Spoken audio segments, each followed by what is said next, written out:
Livingston against Celtic, and Stephen Craig and Pat Bonner and Al Lamont. Thanks very much, Richard. It's the closest title race for 13 years, when Celtic led Rangers by 2 at the 30-game stage. On that occasion, Rangers overturned Celtic's advantage. If Celtic are to do a similar job this season, victory here in Livingston today is surely non-negotiable. Livy themselves still believe they can escape relegation, but they are fast running out of games to make up a 10-point deficit on Ross County, and today come up against a side who have beaten them in their last 7 meetings. Joe Hart making his way towards his goal. He was sent off here in the last visit back in September, but Celtic still ran out 3-0 winners, and will look to again take their place at the top of the Premiership by the close of play going into next Sunday's Old Firm encounter at Ibrox. The Rangers having taken care of business yesterday against Hibernian to leapfrog their title rivals. And Livingston, well, they know, as David Martindale said, how big a task faces them, but they simply have to find points from somewhere if they are to prolong their 6-season stint in the top flight. So it will be Livingston all in gold this afternoon, who will go from right to left. In the first period, Celtic in their huddle with the green and white hoops, white shorts, white socks, almost ready to join us as Don Robertson puts the ball on the centre spot. We are good to go here, high noon in West Lothian, for another crucial game in the Scottish Premiership, the last of the weekend action, and it will be Celtic's Matt O'Reilly who will kick us off. As soon as he gets the go-ahead, Rio Hatate again taking his place in the midfield for Celtic. A huge boost to Brendan Rodgers and his side to have him available once more for the title run-in. And Callum McGregor, you would imagine they'll be desperate to get him back as well in the starting lineup for next week's game at Ibrox. But it's all about Livingston against Celtic for the moment, as the officials just wait for Celtic fans to clear the side of the pitch, and TV officials give them the go-ahead, and we're underway. And the Celtic fans taking up 3 of the stands here at Armand Vale, looking to watch their side get off to a bright start, as Maida immediately goes to try and test Michael Nottingham in that right back position for Livingston. The guy saying he was uncomfortable against Maida in the Scottish Cup tie, albeit Livingston gave Celtic a pretty decent test that afternoon, all told. 4-2 in the end, after Celtic got a couple of late goals to move into the semi-final.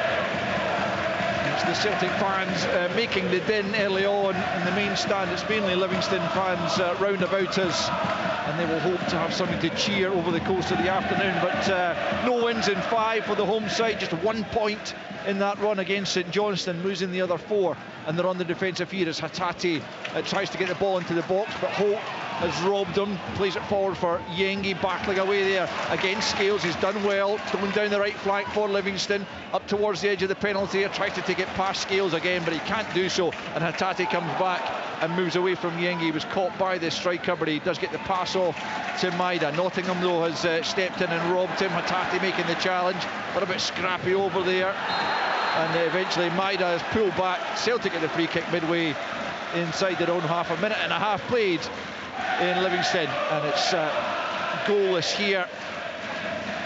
Decent opportunity for Yengi there. He had players in the box who just carried it.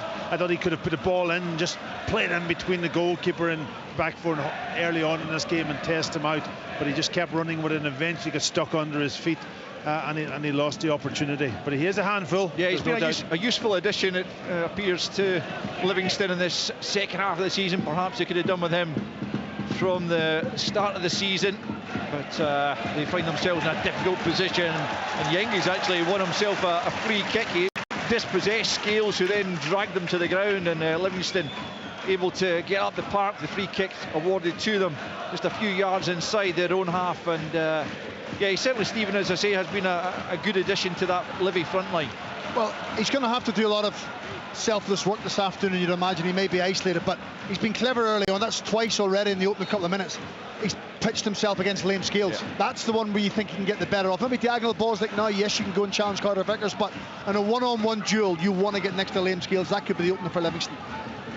Devlin takes the free kick up towards the edge of the penalty area. Johnston gets the initial header, and then it's headed out of play, and it will be a Celtic throw in deep inside their own half to be taken by the Canadian international Alistair Johnston, and they've lost out, and it's Stephen Kelly trying to backheel the ball off a Celtic player, but he backheels it straight out of play, and it will be a goal kick to Celtic. 3 minutes in, but not a bad start, you'd have to say, from Livingston. No, it's been a decent start from them. They've got the ball up in the Celtic half, which is a crucial part, and stopped them dominating early on, what you would expect. But you've got to be really sure on this pitch. You know, your passes have got to be accurate. It's got to be to feet at times, rather than into space. And from that perspective, Celtic just a little bit unsure of themselves early on in this game, on this pitch. Your Scales missed that last game against St Johnstone. It's the first game he had missed since coming back into the team at the start of the season, and he replaces Stephen Welsh in that back line, and he is playing out to Maida on the far side. The Celtic left trying to drive beyond Nottingham, gets to the byline, gets the cross in. Kyogo is beyond him, and Kuhn can't make too much of it. It's headed away, not entirely clear. Bradley battling away there with Kuhn, notch it back to Kelly, but it's gone behind. And it's going to be a Celtic corner. Livingston not dealing with that particularly well, and Celtic first corner of the afternoon. Yeah, it was good bit of pressure from Kuhn. He played reasonably well last week. I thought it was a much better performance from him. It'll be interesting to see on this stadium and this pitch, will he continue in that mode.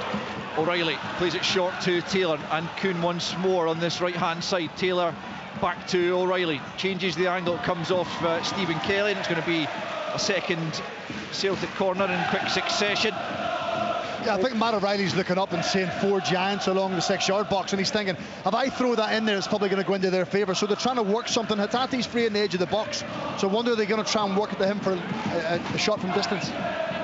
O'Reilly again to try from the right hand side, cultured left foot. He plays it to the edge of the box. Hatate's completely unmarked, gets the shot off, but it's just too high, and it's a goal kick to Livingston. But Hatate was completely unmarked, and he had time to measure the shot, but he just couldn't keep it down, and it remains 5 minutes in.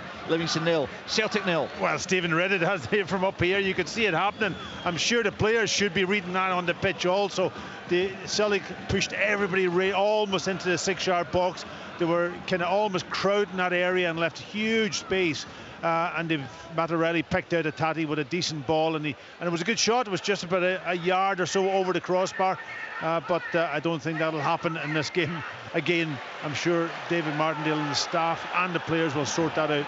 Here's Kuhn running out Kelly in towards the edge of the penalty area. He tried the pass for O'Reilly, but it just runs beyond the Celtic midfielder and behind for the goal kick. But Celtic just getting into their stride in the last minute or two. You think it would suit someone like Kuhn, this surface style, because when you go 1v1 against the defender, it's very difficult to adjust your feet and having to turn and swivel, particularly when you're 6'3", 6'4". So it suits a little nippy players like Maida. We watched them already in the early stages getting past Nottingham. That's Kuhn already driving into the pitch. So I would suspect try and feed your wide players as much as you possibly can. Goal kick taken up towards Yengi, but Scales does well against him, wins the header. O'Reilly nods it down on the halfway line to Johnston, but he's lost it, and that's Brandon clipping it forward. Yengi in behind, and he almost nudged that past Joe Hart, but Hart came out to the very edge of his box and was able to clutch it. It was almost an incident reminiscent of the one that saw Joe Hart sent off here earlier in the season, but on that occasion he managed to grab the ball before Yengi could get it beyond him. But that was a chance for Livingston. I have to say, I think Yengi's reaction tells you that he should have got a touch on the ball. You know, the length of his legs, all it needs is the slightest little nick, and Joe Hart's completely taken out of it, but that's a warning sign. It's a good ball from Carter Vickers, who holds up on the turf, and Kuhn's in behind, and Maida couldn't get the crucial touch in the 6-yard box as it came across from the German. It comes back out to the right hand side. Kuhn links with O'Reilly, does well, and then gets it back to Johnston. There's Iwata back now with Kuhn, just sneaks it through looking for Johnston, but Holt on the cover gets the ball clear from inside the penalty area, and Iwata will just try and play it back to his central defenders, but Yengi in the way. Livingston have pinched it, and then Yengi's been dragged back there by Iwata. It seemed to be. Referee says no. Celtic have it back. David Martindale not happy with that lack of a decision there from Robertson, the referee, as Carter Vickers turns it back to his goalkeeper. Out to Scales inside just inside his own half. Forward for Hatate. Back with Scales once more. Hatate again takes over. Plays it square to Carter Vickers. Almost 8 minutes gone here. No goals as yet. Liam Scales just crossing the halfway line and making some ground up towards the edge of the penalty, and then plays it to the left to Maida. Maida trying to take Nottingham on again. He can't quite get to the byline this time and get the cross in, as Nottingham just narrows the angle. Behind for a goal kick.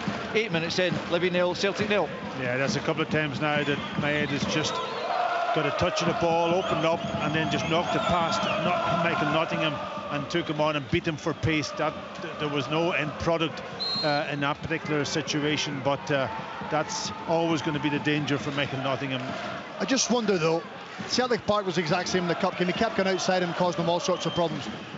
Can Jason Holt not slide across and ask him to show him inside? When you show him inside, I'll then make the tackle. Maida wants to go outside where the space is, so that's where you have to manage the game. Yengi and Scales again battling away for possession. Yengi hits the deck, but nothing given. I assume the referee just thinking that's 6 of one and half a dozen of the other. Celtic have won possession. It's Hatate playing it forward. Jamal George way out of his penalty area to thump it clear before Maida could make anything of it. Yeah, you can see the influence though Hatate already has in this game. You know, he's been on the ball now more than any other midfielder, and he's always looking when he gets into great positions. He's on the half turn. He's always looking for that forward pass. Gets the ball out to Iwata, who in turn finds Johnson, and now it's Kuhn coming down the right hand side looking to beat Sean Kelly for pace. He's managed to do so. Kyogo was poised there, but Jason Holt did nip in and managed to get the interception, which was vital because Kyogo was ready to let fly. 9.5 minutes played, the ball's out on this near side for a Livingston throw-in, but already you can sense that, well, that Michael Nottingham's got a problem, but also I was going to say that both Celtic wingers looked to have the beating of their respective fullbacks. Well, David Martindale said, I'm going to play 4 central defenders across the back to try and stiffen the back line. The problem is you take central defenders in the wide areas against pacey wingers. It's not where they want to be. They don't want to be 1v1 with half a pitch behind them for the wide player to go and work in. So it's playing right into the path of Celtic. That's what they want. They want to isolate 1v1. They're leaving Kuhn, they're leaving Maida. You're right, Al. They know they've got the beating off him. Livingston have to be really careful, but maybe Michael Nottingham thought, do you know what? 3 runs in, I'm done. Yeah, and he's down injured at the moment. He's obviously maybe twisted his knee, but he's down and he's maybe feeling a little bit sorry for himself, thinking this is going to be a long day. Yeah, it could well be, but getting a bit of treatment here just now from the Livingston physio, and a breather for the rest of the players. 10.5 minutes in here. No goals as yet, but Celtic beginning to exert their authority, and as you were saying, Paki, Hatate has seen plenty of the ball early on and beginning to dictate things in the middle of the park, showing just what Celtic have missed in his absence, because this afternoon it's only his 12th appearance of the season. Yeah, if I compare him and say Bernardo, who plays in that position, and he's been playing, Bernardo's always playing with his back to the opposition goal. It comes to him, he bounces it off him, he keeps the ball well, there's no question. But what does he create going forward? Does he pick a pass? Does he get himself in the box? Does he have a shot on goal? So far in this game, Hatate's come in and you've seen what he can do. He's always, as I say, on that half turn. He's always looking for and Kyogo feeds off him. You can see the two of them, the relationship. Maeda feeds off him, and they're the key players in this team. So that's the difference I see. Kyogo will be the happiest man in the world to have Hatate back. Yeah, because he knows when he makes his runs, Hatate's going to look for him and try and get him in behind, and that's where he thrives off. Nottingham's back on the field of play, and it has resumed as Jamal George smashes the ball upfield looking for Bradley, who's playing the left-hand side of the 3 behind the striker, and it's Stephen Kelly central, and Pittman's actually out to the right-hand side. I thought he would be more central, but he's the man playing on the right-hand side of that 3 as O'Reilly picks up on the Celtic right and switches play out to Taylor. Taylor slides it forward for Hatate, and out to the left-hand side it goes for Dyson Maeda, advancing towards the edge of the penalty. It comes inside Nottingham, then a little back heel for Hatate, and he miscues the cross and straight into the fans behind the goal there, behind Shamal George, and relief there for the Livy backline. But looks like it is going to be a long afternoon for Michael Nottingham on that left-hand side, as they're feeding Maeda an awful lot. They know that he has the better of Nottingham, who has played right back on occasion, but certainly looks more accustomed and more natural in the centre back role. George preparing to take the goal kick for Livingston. Plays it long up towards Nottingham himself, but it's over him and out of play for a Celtic throw-in, but 10 or 15 yards inside their own half on the left, as Greg Taylor prepares to take. 13 minutes gone, no goals as yet, as Hatate plays it square for Carter Vickers.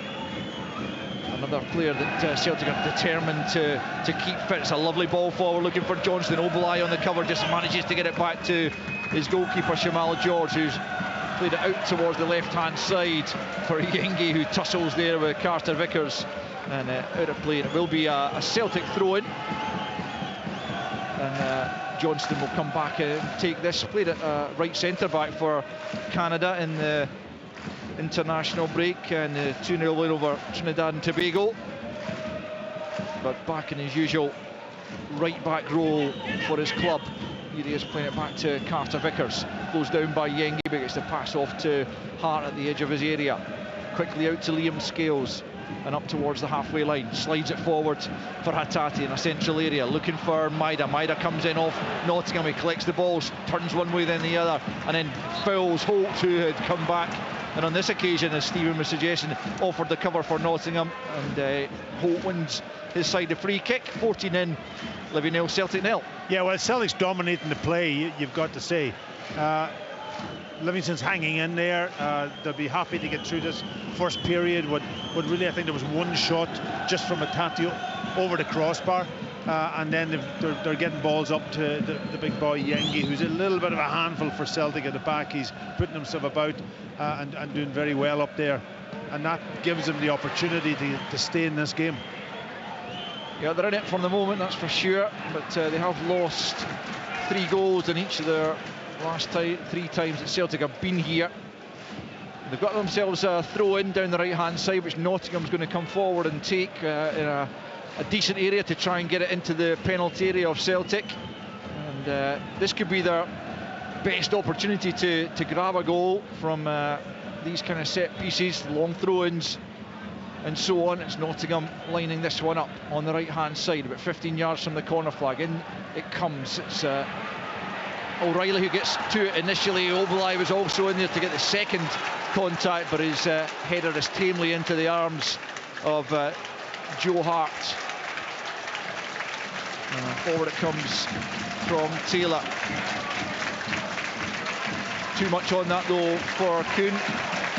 The Livingston fans round about us rising in applause, and that is in recognition of a young fan who died tragically at the age of just 18 recently. Kieran Aarons had battled leukemia for a long time and finally succumbed, and he was a season ticket holder here, and the Celtic fans joining in with that applause for the young man who would come here and watch his side, but sadly lost us. Play continues in the middle of the park, and it's Stephen Kelly picking up possession for Livingston.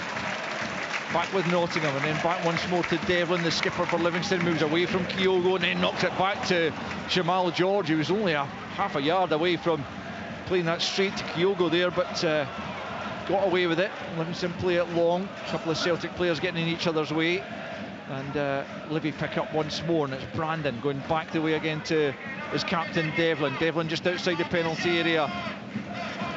tries to play it out to the left-hand side, looking for Bradley to come in and challenge Johnston. Johnston wins the header and knocks it out of play right in front of Davy Martindale's technical area. 17 minutes in, no goals, and as you say, Paki, apart from the Rio Hatate effort from the edge of the box, no real threat on Shamal George's goal despite Celtic's dominance of the ball. Yeah, and Livingston just settling into the game now. They've started to play a few passes, just keeping the ball and knocking it around a little bit, and I think they'll be happy with that at the start of the game, to be perfectly honest.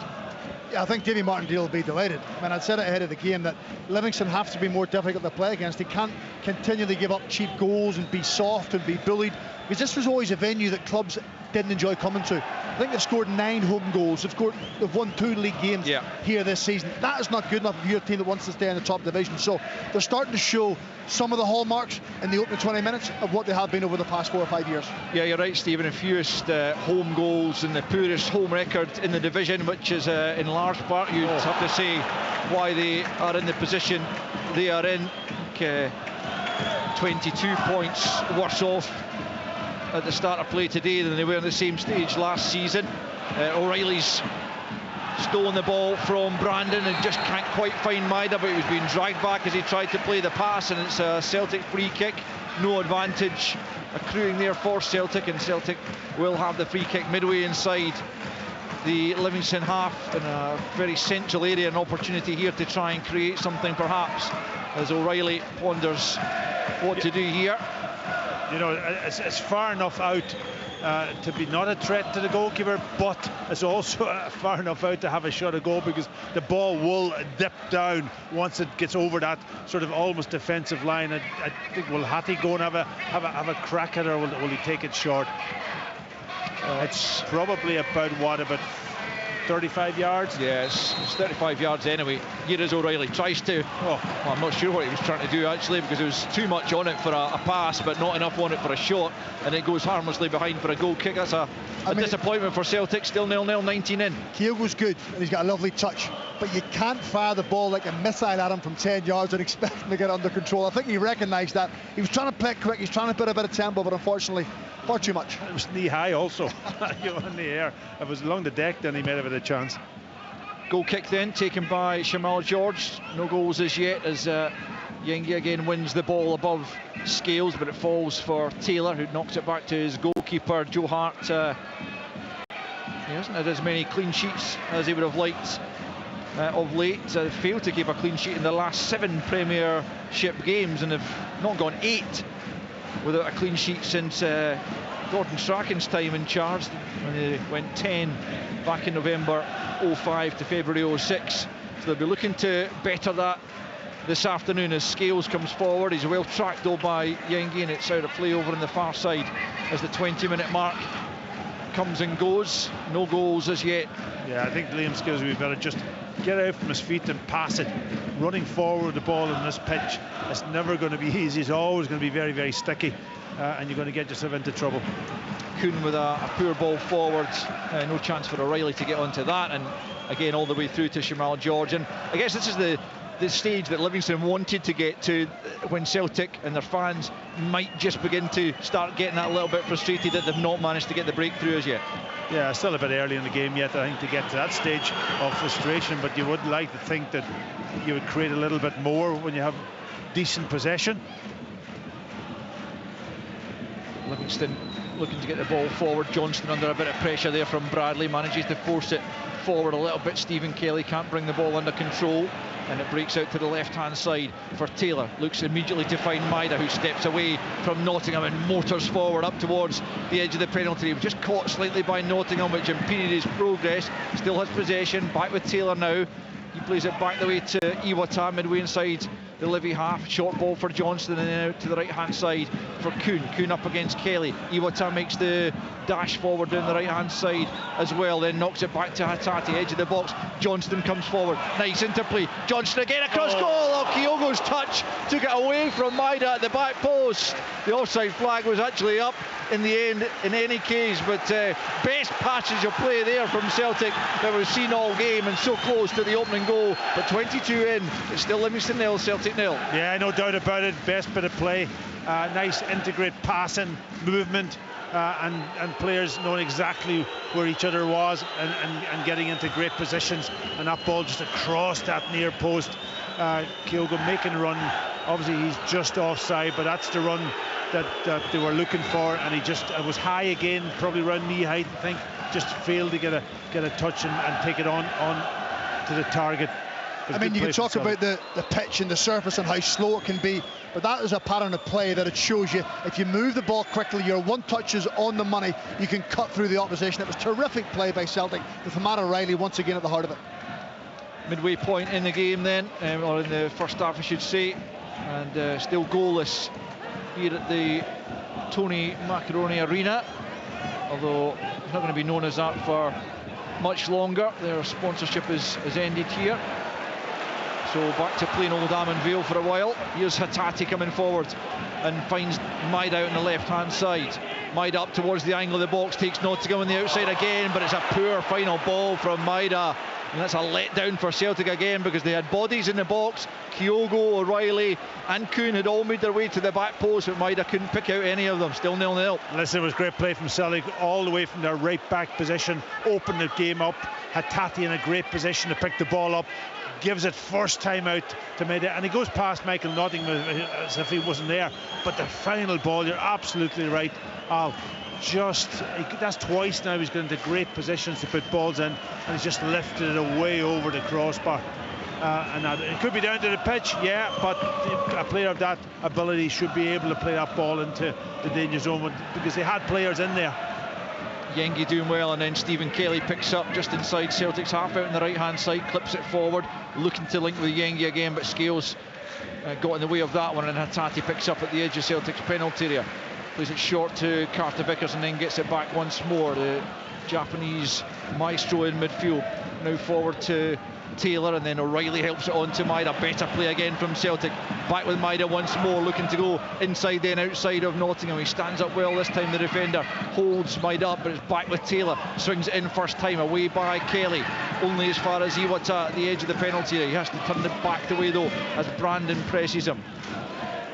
Carter Vickers picks up and tries to force the issue out to Kuhn, who steps away from Sean Kelly, still coming inside. O'Reilly tries to thread it through a gap that wasn't there, and Livingston pick up with Pittman, but it's a poor pass from him. Celtic have it back. Hatate midway inside the Livy half. Again, he's trying to find a space that wasn't there, and Livingston have cut that one out, and it's Holt on the right hand side, moving up towards the halfway line, looking to get away from Hatate. Just plays it down that right channel. Scales steps in ahead of Yengi, and Celtic have it back once more. Taylor forward for Maida, and infield to Hatate, just inside his own half. Plays it square to O'Reilly. O'Reilly on the centre spot, more or less, back with Hatate, and now Iwata. O'Reilly once more. The three midfielders combining, back with Carter Vickers just inside his own half. Celtic still looking for the opening goal. 25 minutes in, Carter Vickers comes forward and then finds O'Reilly out to the right hand side. Kuhn, was he slightly offside? He's allowed to progress, knocks it back to O'Reilly. He's closed down by Brandon. Comes back to Taylor, who plays it square, looking for Johnston. Too much elevation on the pass over Johnston's head. Out for a throw, and bit of respite for Livy. 25 played, Livy 0, Celtic 0. Yeah, exactly what Livingston wanted. They needed something to stop the play, because Celtic were in the groove. They're moving the ball quickly. The problem Livingston have had in the last 5 or 6 minutes is they've won the ball. If they've completed the first pass, they'll give it away in the second one. Sometimes you need to get 3-4, and it allows you to build your play and get up the pitch, but they keep turning the ball over, probably due to Celtic's pressing. They're smothering them, they're taking the ball off, but if it's not on, throw it long and take yourself up the pitch. Sean Kelly with the throw in, down the left it goes. Carter Vickers wins the header above Yengi. Good challenge though from Stephen Kelly, but Carter Vickers again mops up and just knocks it back to Joe Hart, who immediately plays it out to Taylor.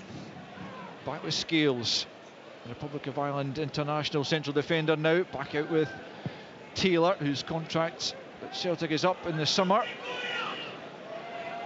No sign as yet of a new deal for the fullback. Here's the other fullback, Johnston, rather aimless one forward, and that's going to go out for a throw in down near the corner flank. Celtic will try and hem Livingston in here as Kelly comes back to take the throw in down near his own corner flag. Still no goals as yet in West Lothian in this final match of the Premiership weekend. Highlights tonight on BBC Scotland at 7:15. Not too many things from the opening 27 minutes that will make the cut, I don't think. Celtic certainly the dominant side as Taylor feeds it forward again. There's too much on the pass, and Celtic just guilty of forcing it at times. It's when they try and link up with the short, quick passing that they've had the joy so far, but ultimately they haven't been able to really test Jamal George in these opening stages, and it's still Livingston 0, Celtic 0 as the home side come forward as Devlin pumps it up the park. Johnson gets first to it, but Bradley picks up the loose ball. Kuhn comes back though and dispossesses him, and Livingston, as Stephen was saying, just haven't been able to keep the ball for any length of time whatsoever, for any meaningful phases of play, and it's all about Celtic just at the moment as Scales plays it forward to Hatate, just inside his own half, back to Carter Vickers, and then for Scales once more, closed down by Kelly. Carter Vickers looking for options, he's closed down by Yengi. Johnston then forward for Iwata, who spins away from Stephen Kelly up towards the edge of the box, then finds Kuhn at the edge, took it away from Kyogo there, but does get it back to Hatate. He's out muscled though at the edge of the penalty area, and Pittman plays it to Brandon, who'll poke it forward and ask Yengi to stretch those long legs up against Scales. Good strength to hold the defender off. Yengi has it right hand side, just rolls it back to Nottingham. He's closed down by Kyogo. I think that's going to be a foul for Livingston for the challenge of Kyogo, who's giving away a lot in terms of height and strength against Nottingham, but does manage to knock him to the ground. It will be a Livy free kick just inside the Celtic half. 28.5 played. Livingston 0, Celtic 0. Brilliant play by Yengi, wasn't it? You know, we said he's going to have to fight his corner, he's going to have to carry the team up the pitch, and once again on Liam Scales, 50-50, nudges him out of the way, retains possession. Now they've won a free kick, and it gives him a chance to put a long deep ball into the box. To be taken by Nottingham. Celtic holding a line about 10 yards outside the penalty area, and it's right into the penalty area, and no Livingston players had made a run as advanced as that, and it's harmlessly through to Joe Hart, and that's going to be a disappointment for David Martindale, because chances are going to be few and far between for his side to cause any sort of threat. And you know, it was a decent ball too, Al. You know, nobody followed it in because Scales was under a bit of pressure. Do I head it? Do I not head it? Goalkeeper obviously has communicated to him to let it go, and it was easy for Joe Hart to end up, but it was a decent area if the Livingston players had to go and attack the ball. Here is Scales bringing it over the halfway line, and Yengi trying to track back with him. Hatate picks up and then plays it to Iwata, now back with Carter Vickers, who's the deepest Celtic outfield player, and he's 10 yards inside Livingston's half. Here's Scales now, out to the left. Nottingham read that one well, intercepting before Maida can get there. Did Yengi use an arm to control it? Well, he's lost it to Maida. In any case, then Maida goes down. No free kick, says Don Robertson. Looked like Maida was taken out of play from behind, but play continues with Celtic having one possession back. Again, it's Kyogo forwards. Devlin steps in to intercept the pass, and Pittman just hammers it up the field. Anywhere will do at the moment, but Livingston standing firm for the moment. Half an hour played. Yeah, they're working hard, Al. They're all getting into good positions. They're working hard for each other also. When somebody goes past a player, the next player's in, and they're making it very difficult for Celtic to break them down. Johnston with an early ball into the box. Maida looking to climb there. Eventually it's over him and Nottingham, and it comes back to Taylor. Hatate dummies the ball as it comes across to Kuhn. Now it's Johnston, chance to play it into a dangerous area, and it's straight into the arms of Jamal George. Really might have anticipated Kyogo making a near post run there, but it didn't happen on that occasion, and the Livingston keeper able to smother it. 31 almost played. Still Livingston 0, Celtic 0. Great opportunity for Celtic. Great play by Hatate.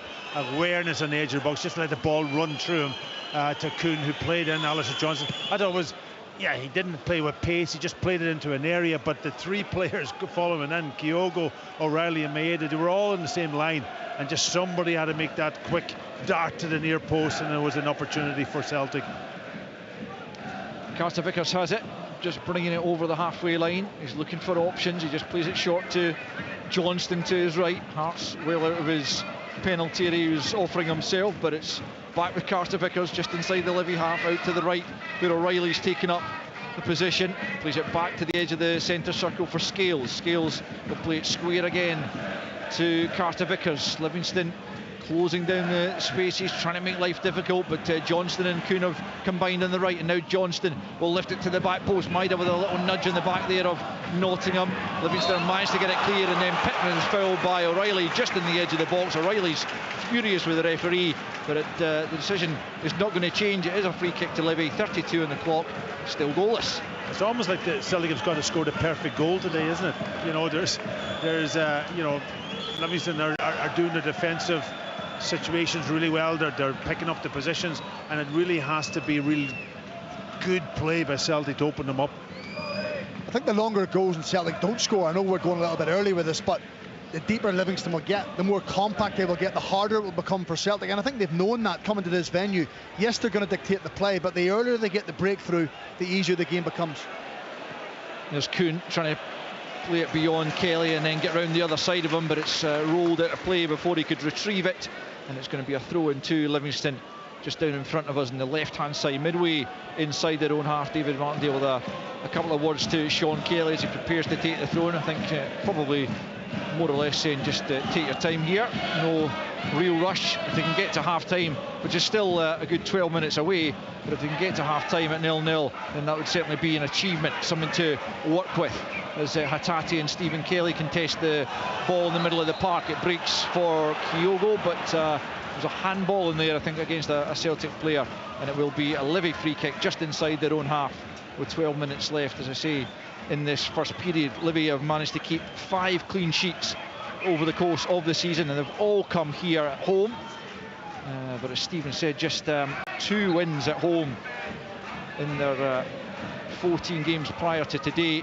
It's not the kind of record that does instill fear anymore in visiting sides. They're not bad so far, as Bradley tries to link with Kelly in an attacking area on that left hand side. Did it cross the line there? It appeared to, but it's still in play according to the officials.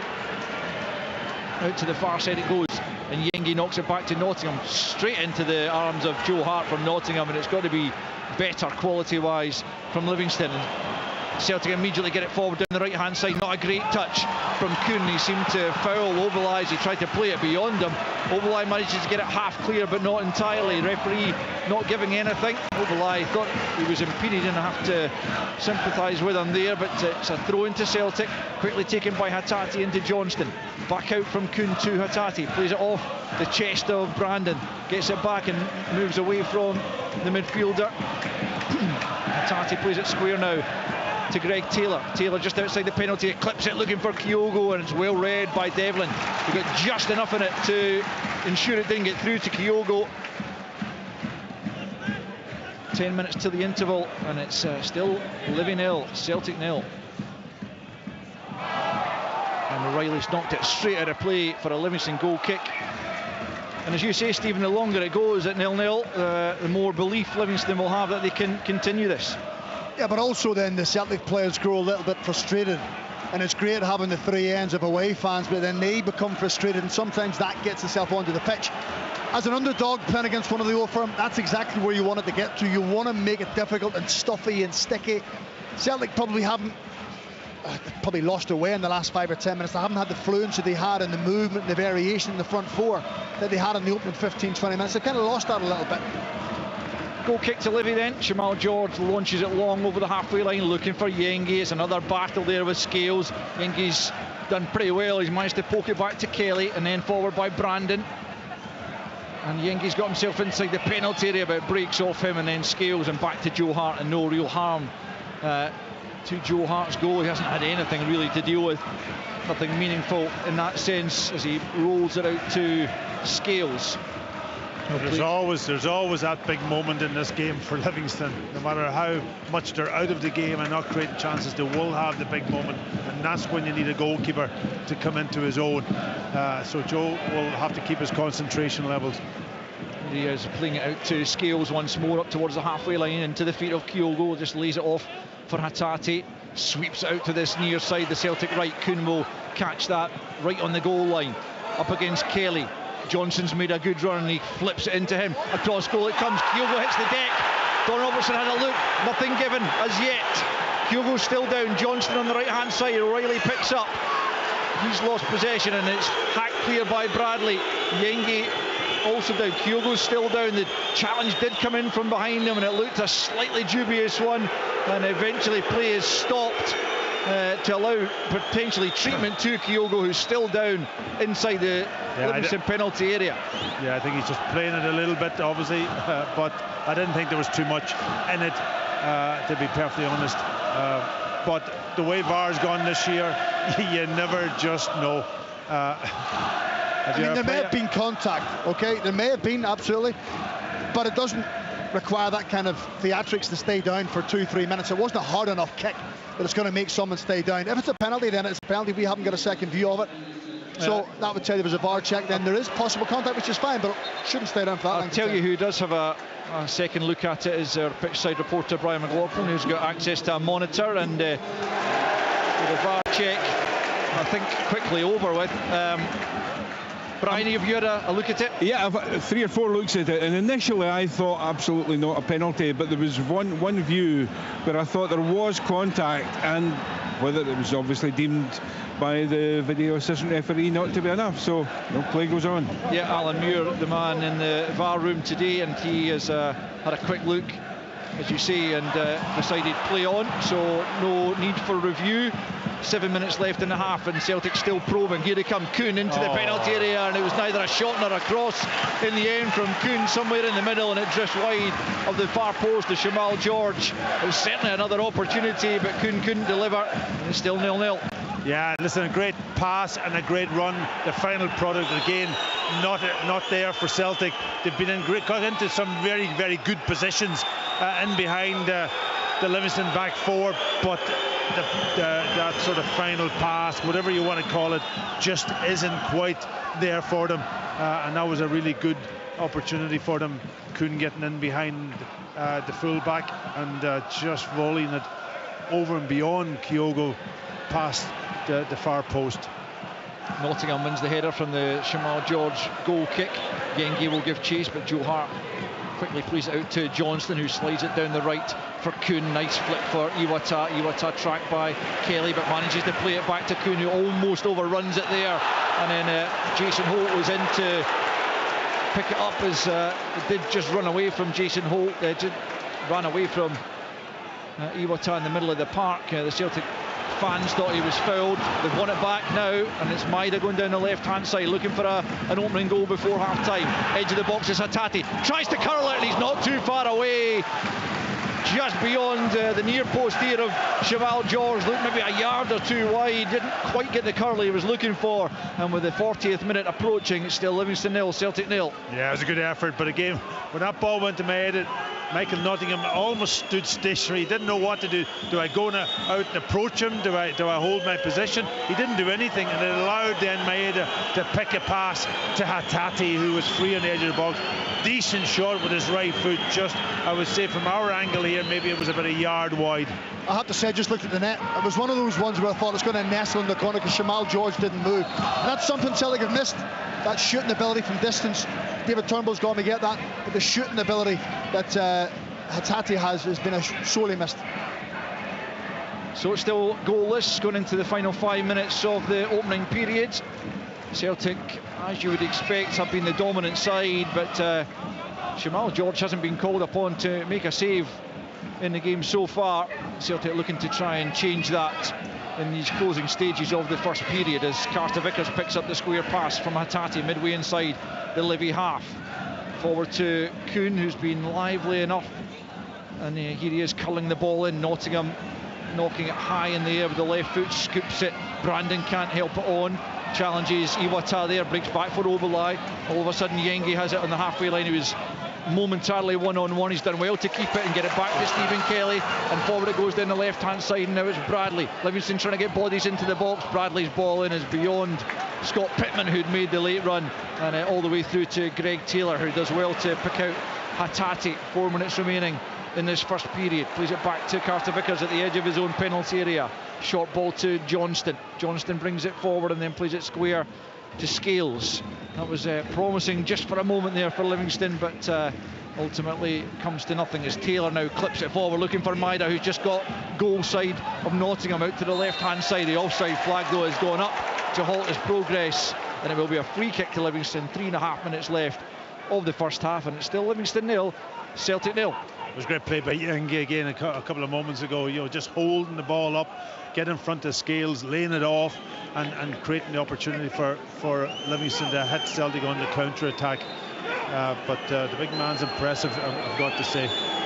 Enthusiasm also, he hasn't stopped running up there on his own. Yeah, he's got a good goal in the Scottish Cup tie at Celtic Park, the big Australian. Here he is tussling with Scales again. Felt he was being fouled, but play continues with Celtic picking up, and Carter Vickers feeding it forward for Kuhn.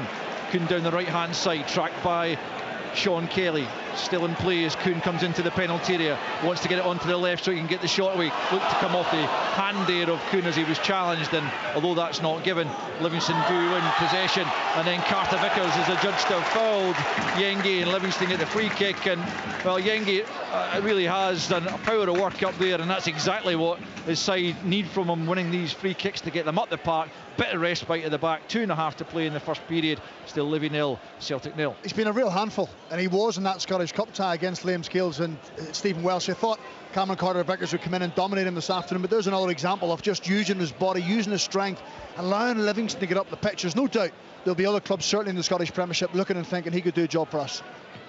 He's beaten to the ball forward there by Taylor, and Maida picks up and comes up towards the halfway line. Tries to play the pass out to the left-hand side, but no one was there in his stead, and so it rolls out for a Livingston throw-in midway inside their own half, or in the final couple of minutes of this first half. And frustration in the stands among the Celtic fans is growing somewhat. A few groans there as Maida played it to no one, and it's Livy throw-in over on the far side to be taken by Michael Nottingham. Sun shining here in West Lothian, pretty warm actually down pitch side, not so much at the back of the stand in the shade, but can't complain given the weather we have had in the last few months. Much better today on this Easter Sunday as Yengi picks up possession and spins away from Scales, right hand side. Scales though doing enough to win it back off him, and manages to get the ball back to Carter Vickers just outside his own penalty area, and we'll bring it forward once more. Might yet be one more opportunity in the half for either side. Carter Vickers just plays it short to Taylor, who goes back the way to Joe Hart, and quickly out to Scales just inside his own half on the left hand side. Square again to Carter Vickers. Livingston just trying to stay as organised and disciplined as possible and not allow Celtic any easy opportunities, which is certainly something they've done so far. But here's Iwata at the edge of the box, waiting for Kyogo to make the run. Nottingham sticks a leg in, and it prevents the ball getting to either Kyogo or Maida, and then Yengi holds up the clearance. Bradley though can't do likewise. Celtic have the ball back. Final few seconds plus stoppage time of the first half. Maida left hand side, 3 minutes to come of injury time. Celtic have it. Iwata midway inside the Livy half, left or centre, has to go back the way to Scales. Scales brings it forward and out to the left, and then a wall pass with Taylor. Back to Scales. There's confirmation from Ewan Anderson, the fourth official, that it is 3 minutes as Johnston is pressed by Bradley. Gets the ball back to Carter Vickers. The Celtic fans looking for some sort of meaningful chance to be created before the break as Maida picks up left hand side. Can't get it the cross beyond Nottingham. Out for a throw and over on the far side down near the corner flag as Celtic come forward down that left. It's Taylor across to take the throw in.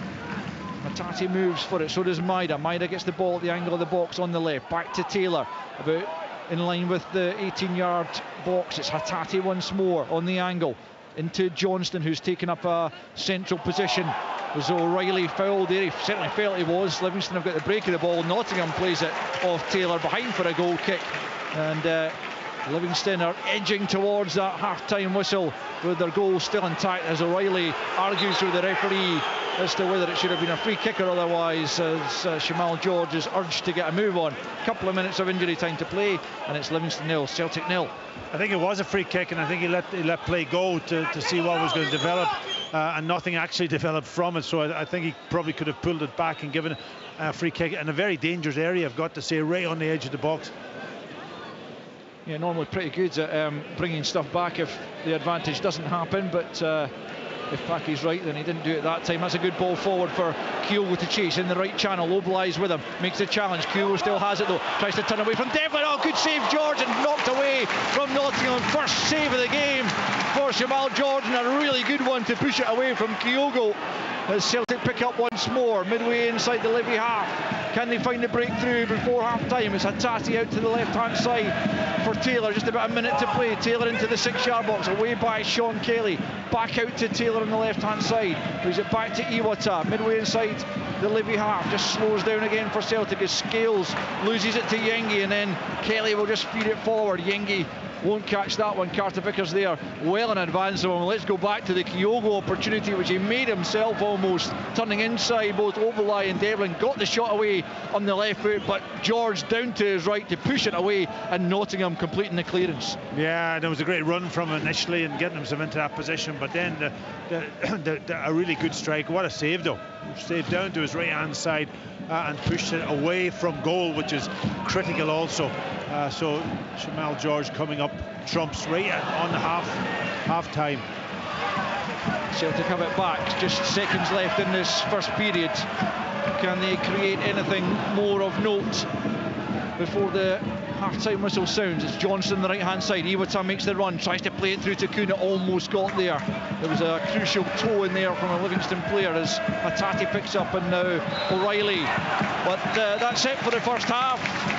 And I suppose the plaudits really have to go to Livingston. Certainly the fans round about us, the home fans, rising to applaud their efforts to keep Celtic out, because it wasn't until the second minute there of injury time that Jamal George was forced into action, and it was by Kyogo. Kyogo making the opportunity, getting onto the ball down the right channel himself, turning inside Oblai away from Devlin. Got the left foot shot, looked like it was heading for the bottom corner, but George had other ideas as he got his big frame down and put out the right glove to knock it away, and before Maida could pounce, Nottingham stretched out his own leg to clear.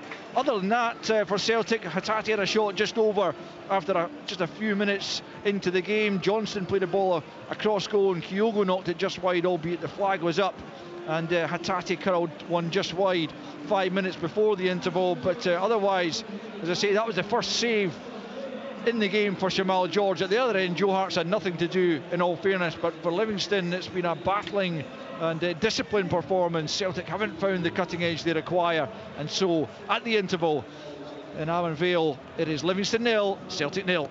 On digital radio, FM, online at BBC Sports Scotland, your smart speaker, and on BBC Sounds. This is Sports Sound from BBC Radio Scotland. There's no substitute. Off the top, what a strike, what a goal!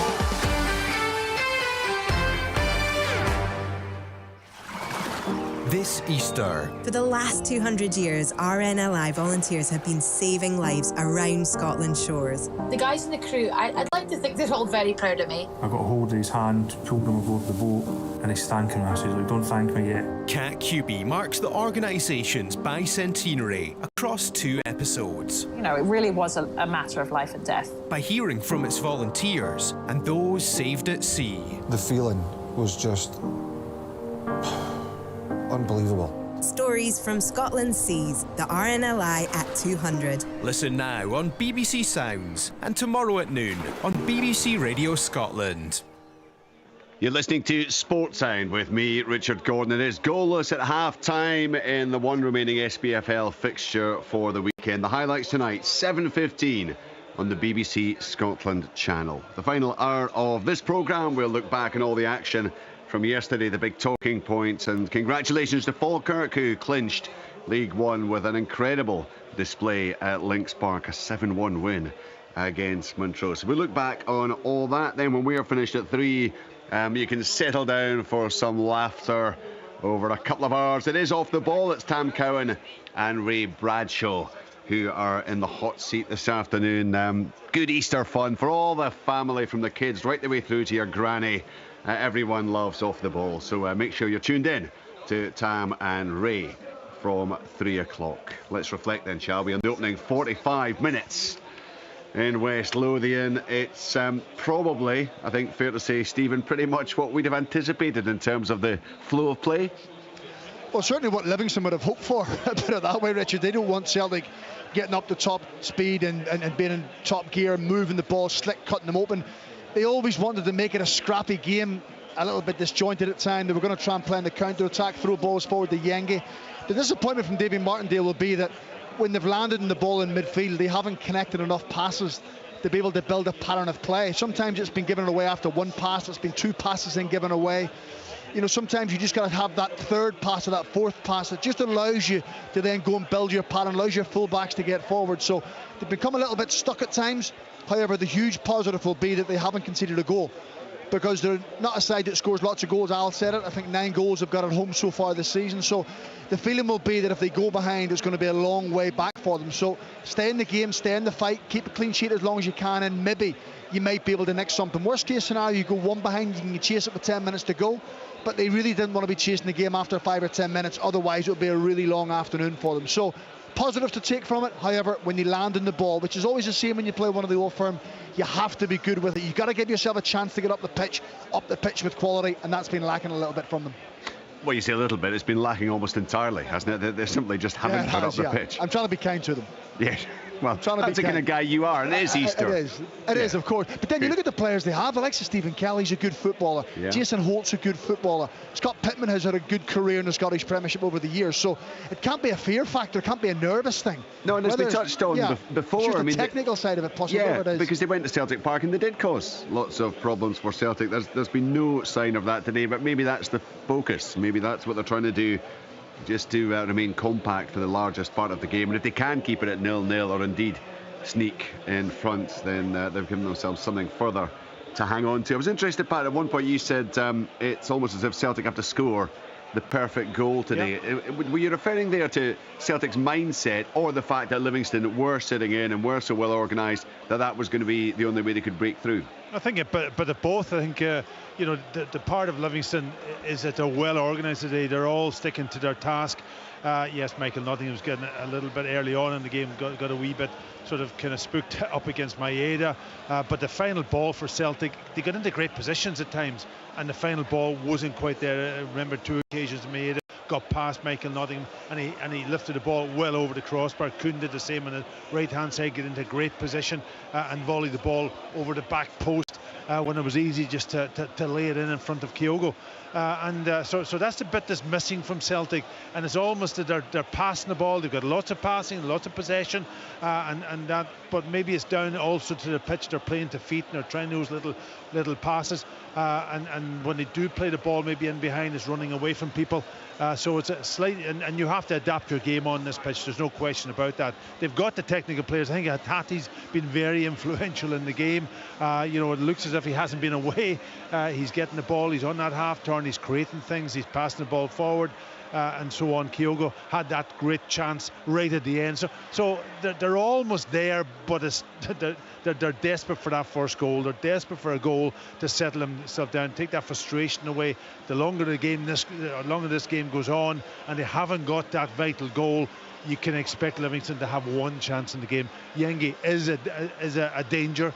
They'll get a set piece. They'll get into a position where they'll get that half chance, and as long as this game is 0-0, that's the frustration for Celtic. So Celtic are desperate for the goal. Will it come? They'll just keep playing the way they're doing, and hopefully that maybe they can sort out a few of the small issues at half time of maybe the final ball into the box. I think just to back it up, Richard, sorry, what we're probably talking about is Livingston have so many men within the 6-yard box that sometimes by just firing it across isn't going to be enough. It may have to be you pull it back, and it's going to have to go between 2 Livingston players, where one of your midfield players comes on and gets to it, because they're so congested and they're condensing the space that Celtic have to play in the final third, that it's that pass, it's that one that you're going to have to maybe be different, be unpredictable. Don't be a predictable wide player saying I'm going to get it and cross it across the face. Maybe get it and pull it back to the penalty spot. Gives Matt O'Reilly, gives Hatati, gives Iwata a chance of coming in late, just to try and disrupt Livingston a little bit, as opposed to playing the ball where they really want it to go and where they have the numbers. Yeah, look, at times Celtic have shown that passing. I guess what is, and you highlighted it once, Stephen, the kind of way they were zipping the ball about at that point. I mean, they're maybe not doing that on a regular basis, but some of the football's actually been pretty decent, hasn't it, from Celtic? Yeah, it has been. I mean, suppose, what they'll want is more of that in the final third. The middle third's fine, 30 yards from goal, 40 yards from goal, Livingston are happy. But the one you were talking about I think it was Matt O'Reilly had a lovely little flick, and Alistair Johnson was involved. Well, it was almost Celtic of old, where they were making darting runs inside, people were coming outside, there was overlapping runs, and Livingston were just getting outnumbered, and the sheer pace and the power and the speed of the ball was cutting Livingston open. The pitch won't allow that in every single attack. It will be few and far between, but I think the issue is when it does work and you do get in there, that's when you've got to penetrate, that's when you've got to hurt, that's when you've got to strike, because next time Livingston will think, do you know what, we're not going to commit, we're going to drop even deeper, which makes it harder for Celtic, which is back to the first goal thing. Once you get the first goal, everything will open up and be so much easier. However, Celtic moving forward without jumping too far ahead, Aramida, they've got a different option to come on, a real physical presence who could come on possibly and mix it up. Maybe Livingston are quite happy with Kyogo and they're quite happy with Maida. They don't want high balls into the box against the physical, powerful striker. He came on at Motherwell and he changed the game when they were getting beat 1-0. So I'm sure that'll be something Brendan Rodgers will have to look at. The big talking point came in, the 37th minute. Yeah. So Kuhn with a cross, Devlin with a challenge. Down goes Kyogo and he stays down for some considerable time. VAR has a look, it's over pretty quickly, I've got to say. Now, you went down to Brian and he'd seen a few replays at that point. I've got to say my initial feelings were minimal contact at best. Having seen further replays, there was contact. Yeah. Difficult to see actually where the first contact came. It might have been Michael Devlin's knee just brushing his thigh. It might have been the back of his calf that was caught. He went down holding his ankle and as I say, stayed down for some considerable time. Have you guys had the opportunity to see it? Yeah, we had a quick look at it, initially my thought was exactly like yours, that there wasn't that much contact in that, but when I seen the replay a few times, and that's the problem when you see things slowed down and so on, then you look at it and you say, well, did Michael Devlin make contact with the ball, or did he knee Kyogo and sort of the back of the leg? He was down for a long time actually, and that, so it was almost like maybe a dead leg or something that he got. But the question here is, did Michael Devlin make contact with the ball when he went into the tackle, or did he make contact with the player? That's the question. Well, we've only had a brief look at it on a phone. Now, you're not suggesting for any means, Richard, that the game should be refereed outside the stadium today, are you? Now, you wouldn't want that to be happening, because clearly people aren't happy with that going on. I think what we can say is it was over so quickly that it probably doesn't fall into that category. I just think it's totally. But I think it's a very, very difficult one. As you said at the time, right away, Stephen. And it can be forgotten, you are allowed contact in this game. It doesn't mean because there was contact it is a foul. I was surprised at Hugo's. Look, there might have been some complications. He went down. I was surprised he was down for as long as he was, I must admit, off the back of that. I think he's trying to, Packy said it, I think he's trying to influence the officials. The longer you stay down, and that's the more it gets them thinking. Of course, the more it gets them thinking, the more you think, okay, there could be something in this. Is there something in it? And I'm not too sure if Devlin touches the ball. Does he? From the angle I've had a look at, again, one glance on a phone is very difficult compared to a big 42-inch screen where you can get a proper look at it. That we're kind of stuck sometimes here, but does Kyogo touch the ball? I'm not sure. Somebody's touched the ball, because the ball's moved away from the direction it was coming. So was it Kyogo that got contact with the ball, or was it Michael Devlin? And did Michael Devlin make contact with Kyogo? There's the question. As I say, we've only seen it very, very briefly on a Plus, Don has made a decision on the pitch. And if the VAR is quite happy that he said, there was maybe minimal contact, but I'm happy it wasn't a penalty. That flips back to the one we'll talk about later on from Rangers. The referee on the pitch made a decision, played on, and suddenly was told to go and have a look. Maybe was there a need? That's something we'll discuss later on, but that's a very similar situation where they've said, no, Don handled it, he looked at it, he's dealt with it, move on. Well, clearly, VAR did not see it to be a clear and obvious error, which is what they are supposed to. That is the mindset they're supposed to have. It wasn't given. We wait to see whether it will have an influence. Talking of influence, Rio Hatate, he has he's shown Celtic what they've been missing, hasn't he? Yeah, he has. And when you see a player like that who's been out for so long and he comes back, it's just his influence on the game and the way that he plays the game. He doesn't always stick in the same position. He moves around, but what he's always doing, he's always playing forward most of the time. you know, when he gets the ball, he's always kind of open on that half turn. He gets open and then he can see a pass. And he tries passes. He tries, and that allows then players off the ball to make runs that maybe they wouldn't do when I do compare, and I've got to compare him to Bernardo, because it's the same position that he's playing on that left side of a three in midfield. Bernardo's always facing with his back to the opposition goal, and he keeps the ball quite well, but he's never going to be creative in the way that Hatate is, and that's the difference. And when you've got Kyogo and you've got Maeda and Kuhn, those players who like to play and run in behind, when you get a player like Hatate, they can pick a pass. It would always come off, no doubt about that, but in the main, when it does, that gives them the opportunity to make up their mind to run forward. Richard, it's also the variety of pass. You know, we talk about the ones over the top, and he's had a couple of lovely little switches of play from left to right, the Kunis pack he's talking about, but he's also had so many little one-touch flicks around the corner in midfield when Livingston players are coming tight, and rather than taking a touch and playing it back to Greg Taylor, playing it back to Liam Scales, he's flicking it around the corner, which is allowing Matt O'Reilly to get onto it, which is allowing Kyogo to come short. So just his variety of passing just unlocks the door so many times. It's not always in the final third of the pitch, sometimes it's in the middle third, but it starts an attack and allows them to move forward. He also had a couple of shots from distance, something that Celtic have missed from 20-25 yards, is someone just getting out of their feet and not having to score that perfect goal, being able to have that shot. The only thing I would be concerned about is he hasn't had to do an awful lot defensively, running back the way. So fitness levels for the Old Firm game next week, he will be tested an awful lot more going back the way than he will be going forward. But certainly on the eye, he's been terrific. The sun is shining in West Lothian, wherever you are, wherever you're listening, whether you're having breakfast in Houston or getting ready to go to bed in the Far East or somewhere across the country. Stick with us for the next 45 minutes, because this could have a big bearing on what happens at both ends of the table. It is at half-time, Livingston 0, Celtic 0. Full live second half commentary here on Sports Sound on BBC Radio Scotland with Stephen Craig and Pat Bonner and Al Lamont.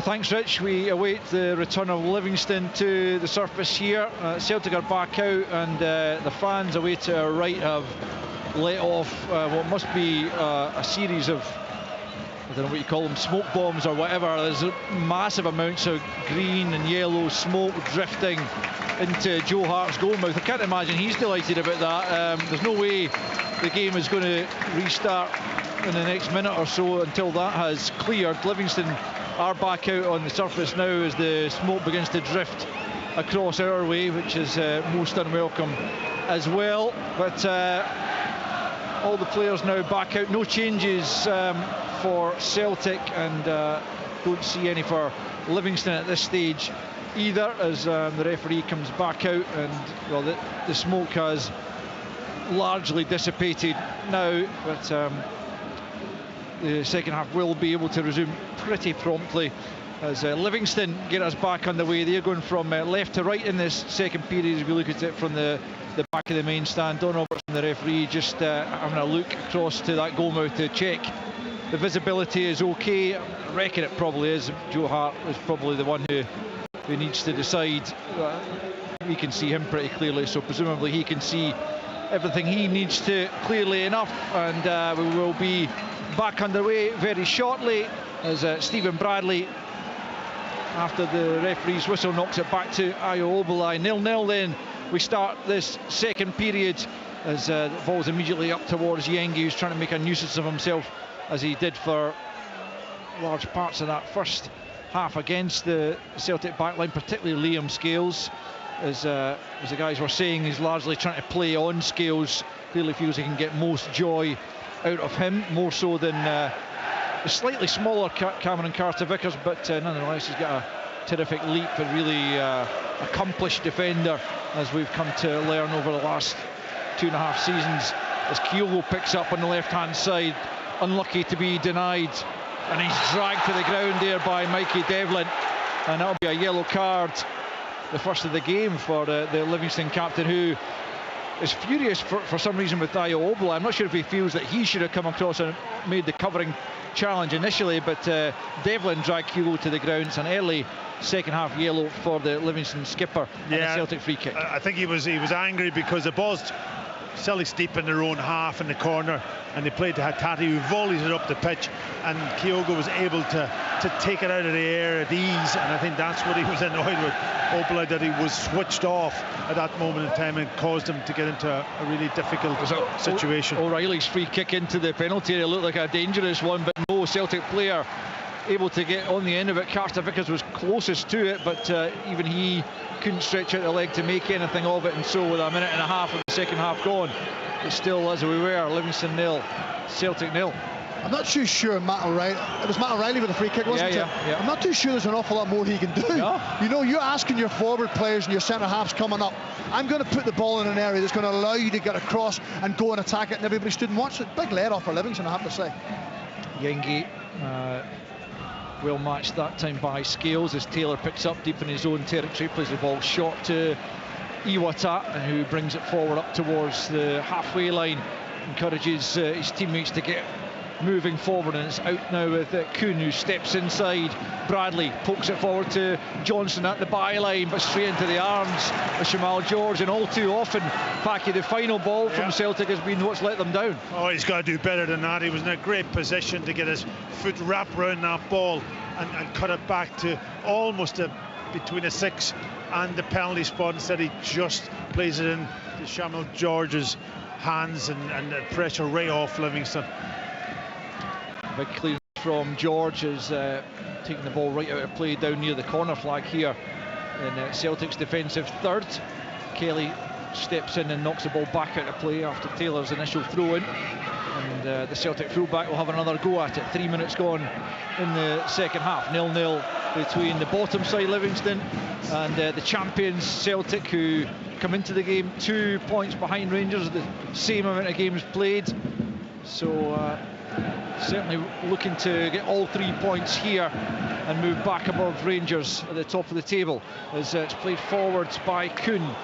Shamal George and Devlin getting in each other's way, but Devlin manages to get it clear. Celtic pick up through Taylor, about 35 yards from goal, out to the left to Maida. Into the penalty area he comes. Nottingham standing up, back to Taylor. Flipped it, looking to the back post, but it's a poor effort, and Bradley able to collect, but he's lost it to Kuhn. Kuhn just inside the penalty area, lays it back the way. Players getting in the way. Surely this is going to end up in the back of the net. Yes, it has. Eventually scrambled in, the scrappiest of goals. Goodness knows who that came off last. One of the scrappiest goals you'll ever see in your life. Livingston failing to get it away. I think it might be Iwata who's taking the credit, or perhaps Hatate. Either way, Celtic have the crucial breakthrough 4 minutes into the second half, but Livingston only themselves to blame, as they just couldn't get it clear, and it's the returning Hatate, I think, who will get the credit, as Celtic at last get the breakthrough. Might even be going down as an own goal, but the main thing, Pat Bonner, is the scoreline stands Livingston 0, Celtic 1. Yeah, I think it was an own goal, actually. We talked about Celtic scoring the perfect goal in the first half. That was definitely not the perfect goal, and it was a shambles from Livingston's perspective. But Celtic aren't complaining. They get that vital breakthrough, critical breakthrough that will probably settle themselves down now and maybe go on and win this game, but certainly that's the break they wanted. Here comes Yengi at the other end, looking to try and create something for Livingston, and failed to create anything in the game thus far. And feeling again there as Maida now brings it forward away from Nottingham into the penalty area. Here comes Dyson Maida, left hand side of the box. This time he goes down, but it's going to be, if anything, you would think it would be a Livingston free kick, but Shamal George has gathered the ball. I wonder if Brian's had a look at that reruns of the goal, and can maybe just clear up exactly how that ended up in the back of the Livingston net, Brian. Yeah, various reruns, Al. Yeah, it was Hatate with the shot. It looks as if it came off Mickey Devlin last, but the ball was net bound. It was heading into the goal, and I think, although some may give it as a Devlin goal, that goal eventually will be given to Rio Hatate. Here's Kuhn going down the right hand side for Celtic. Into the box it comes. Kyogo's in there, can't quite get the finishing touch. Flip back across goal. Iwata will pick up, knocks it back to Taylor, edge of the box.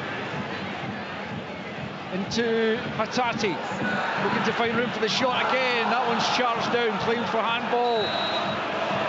and ultimately the assistant's flag has gone up for an offside, which will thwart this Celtic attack. But having got the breakthrough, you would think there's only one outcome now, Packy. Yeah, the tempo's gone up a little bit from Celtic, I think, in the second half also. And again, you know, the Japanese players, Maeda, Hatate, Iwata is always very influential at this moment in time in the game. They almost seem to have got a lift since Hatate's come on the pitch, haven't they? That group of Japanese players. He's just been so good, but if there's ever a goal that probably sums up your season, that's it for Livingston. They're dispossessed with the ball in their own box, comes off Obalai's face. George has an incredible save, and somehow the ball ends up in the back of the net. I think it was Jamie Brandon, the last touch came off for the ball to go into the back of the net. So a disastrous start to the second half for Livingston. The perfect start for Celtic. The crowd are up, the energy's up from the players. It could be a case now of how many. Yeah, it's going to be a Livingston change here, Brian McLaughlin. Yeah, Dan Mackay is ready to come on. I'm not quite sure just yet, Al, who's going to be coming off, but Dan Mackay is ready to come on. He spoke to the media earlier on this week. He told us how keen he was to get back on the pitch and play good football. He's got another year left on his contract at Hibernian. He's here on loan at the moment, but he's going to be coming on, and it looks like it may well be Brandon who's coming off. Yeah, I've been told it was actually going down as a Jamie Brandon own goal, which is not how Brian described it, but certainly Dan Mackay is about to come on. That was like Stephen Bradley, who's the player who was dispossessed inside his own box. He had an opportunity to get it clear, and although David Martindale said that Dan Mackay had maybe 15-20 minutes in him, he has come on for a good bit longer than that, so let's see what he's got in the tank. The dead leg he was suffering from, according to the manager. He's certainly a player who can cause problems if he can get on the ball. He scored the first equaliser at Celtic Park in that Scottish Cup tie. Here come Livingston. Brandon charges down Carter Vickers' attempted clearance. Nottingham inside the penalty area. Kelly lashes it towards goal, but well over the top and behind for a Celtic goal kick. Livingston 0, Celtic 1. Yeah, it's a little bit ambitious from Stephen Kelly, isn't it? I think with Yengi in the middle, rather than trying to shoot from a really acute angle, probably never going to score from there, just feed it into the box, allow Yengi to get in the end of it. But Livingston now, it's all about extending the fight. Make sure you don't concede a second goal, don't allow the game to get away from you, whereas Celtic are the polar opposite. Kyogo goes down under Obalai's challenge. Celtic free kick, certainly. Celtic fans looking for a yellow card. Referee keeps his cards in his pockets on this occasion. Yeah, it was a bit ruthless there from Obalai, I've got to say. He's probably lucky to get away without a yellow card, because he had no attempt to make contact with the ball. He just took Kyogo right out of it. Here's Kuhn, right hand side, trying to squeeze through a couple of Livy players. Between Sean Kelly and Dan Mackay, they managed to block his route towards goal. Celtic pick up once more though. Here is Hatate clipping it over. It's a lovely ball. It's O'Reilly inside the penalty, trying to bring it down, but couldn't quite bring it under control. He was under considerable pressure there. Here's Taylor instead for Celtic, left hand side into Hatate once more. Swivels away from Holt, plays it square for Carter Vickers. 10 minutes gone in the second period. Celtic with the early second half breakthrough, and here's Carter Vickers up towards the edge of the box. Eventually has to try and lay it back, but he's lost possession actually. Tried to find Iwata, and Livy have it, and it's Kelly out to Mackay. Mackay up against Johnston. Good challenge though by Iwata to win it back, just stepping in there to help Johnston out, and Celtic have it once more. Kuhn trying to thread it through for Kyogo. Cut out by Obalai. Kelly, Obalai takes his eye off the ball and just gets away with that, with Kyogo trying to get in behind. And up the park it goes towards Yengi, who's cutting a frustrated figure. He's feeding off scraps there, and he's worked ever so hard, but very little is going his way just at the moment. Here's Scales, halfway line, just stepping over it, closed down up towards Kyogo he goes. He's challenged by Devlin. Hatate gets it out to the right-hand side now for Kuhn. Kuhn up against Kelly. Kelly trying to keep him on the right foot, but it's a left-footed shot that comes in. It's a good save from Shamal George to deny him, because that was net bound as Celtic looked for what would certainly be a killer second goal, but denied on that occasion by George. Yeah, smart save, wasn't it? It was a perfect height for him, but Kuhn cutting in onto that left-hand side and firing it into almost head height at the goalkeeper, who's touched over the crossbar. Corner kick right hand side. O'Reilly glanced on goalwards. Scales saved by Shamal George. Comfortable take for the keeper as Scales did well to angle his body and able to get the header on target, but it was an easy enough save for Shamal George as the noise is deafening around Amavale Stadium. The Celtic fans enjoying the fact that their side are set to return to the top of the table if they can maintain or extend this one goal advantage that they've carved out for themselves at the start of the second half. Yeah, it's not over yet though. It's only 1-0 and Celtic be desperate to get a second goal just to kill the game off, but Livingston are always in it.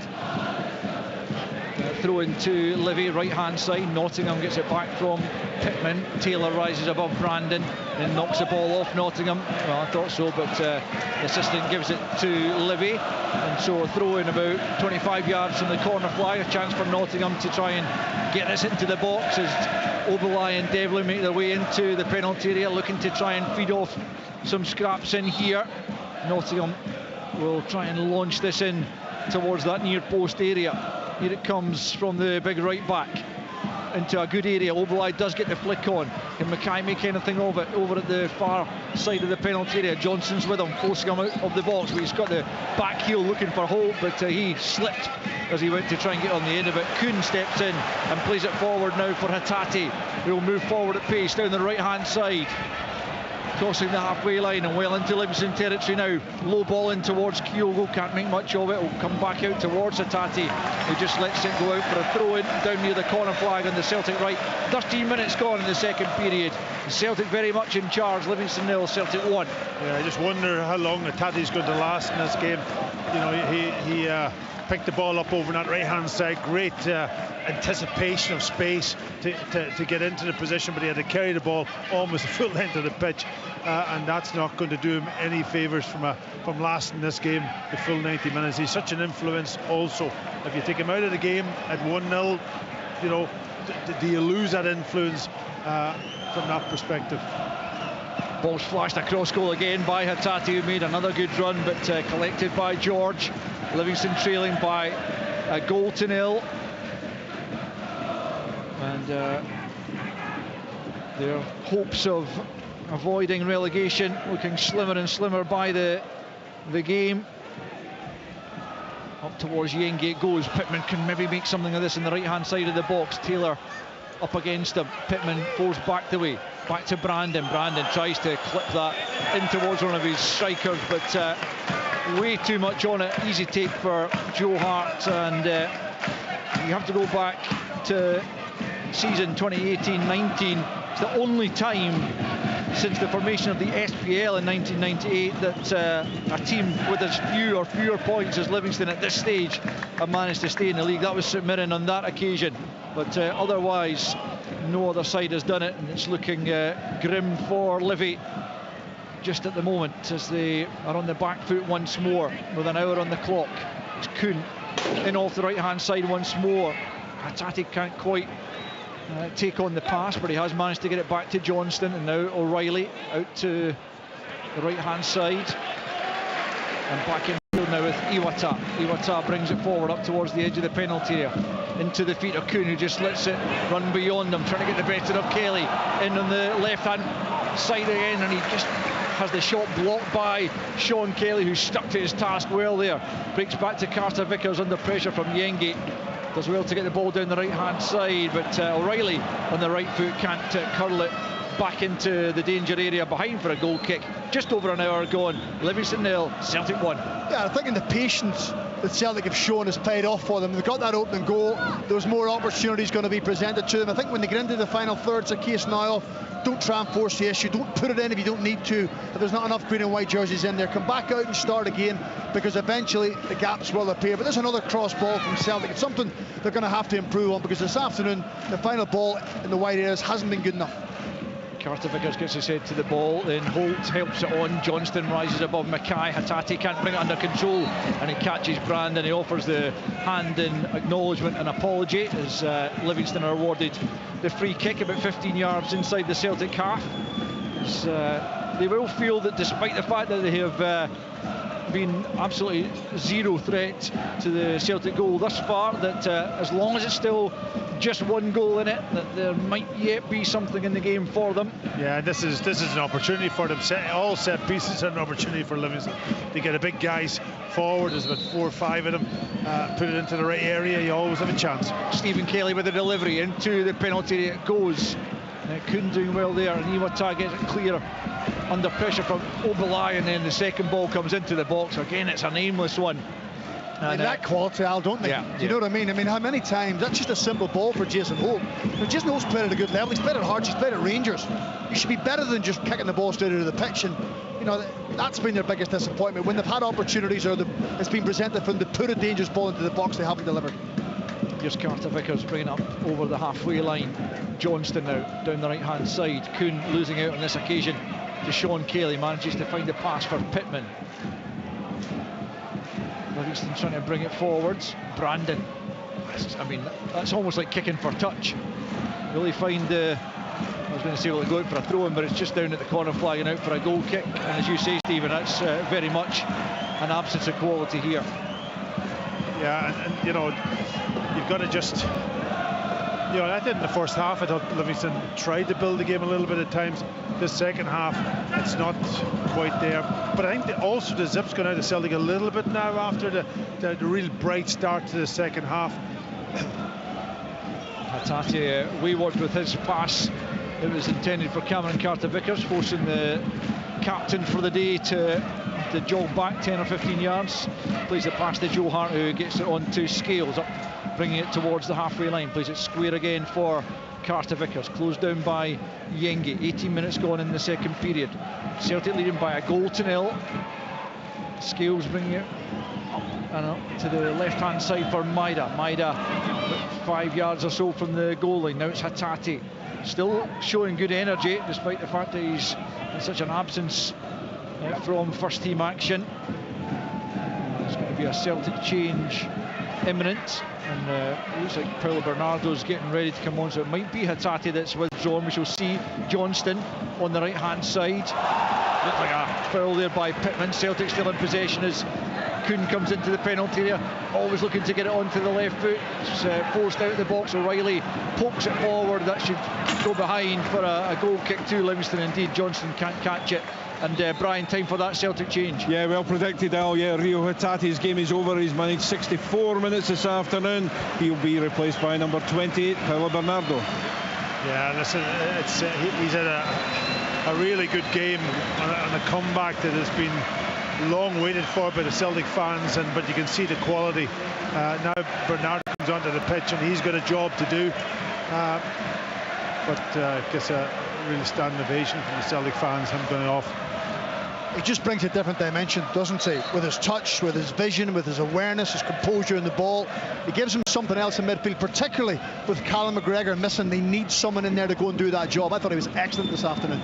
Yeah, agreed. And especially considering, you know, you could expect a bit of rustiness from a player who has had such little football, but no signs of that from Hatate, apart from maybe that one pass a moment ago to Carter-Vickers. But he was easily the most influential player in the park there for an hour, and Celtic will hope that without him in the park for the next 25 minutes or thereabouts, they can still have enough about them, they should have, to see out the victory here and perhaps even extend the lead, as Bernardo gives Taylor a difficult one to deal with. But it's out for another throw in to Celtic, just a little bit deeper this time. Taylor to take it right in front of the Livy technical area.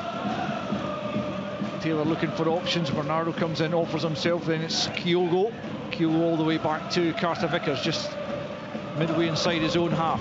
Plays it short to Scales and out to the left hand side once more to Taylor, clips it forward. Too much on it for Maida. Across comes Devlin. Devlin heads it down. Nottingham and Bernardo drag each other to the ground, and Taylor picks up on the loose ball. It's worked out quite nicely for Jamie Brandon at the edge of his own penalty area, and he's allowed to come forward, but Kuhn comes back and dispossesses him.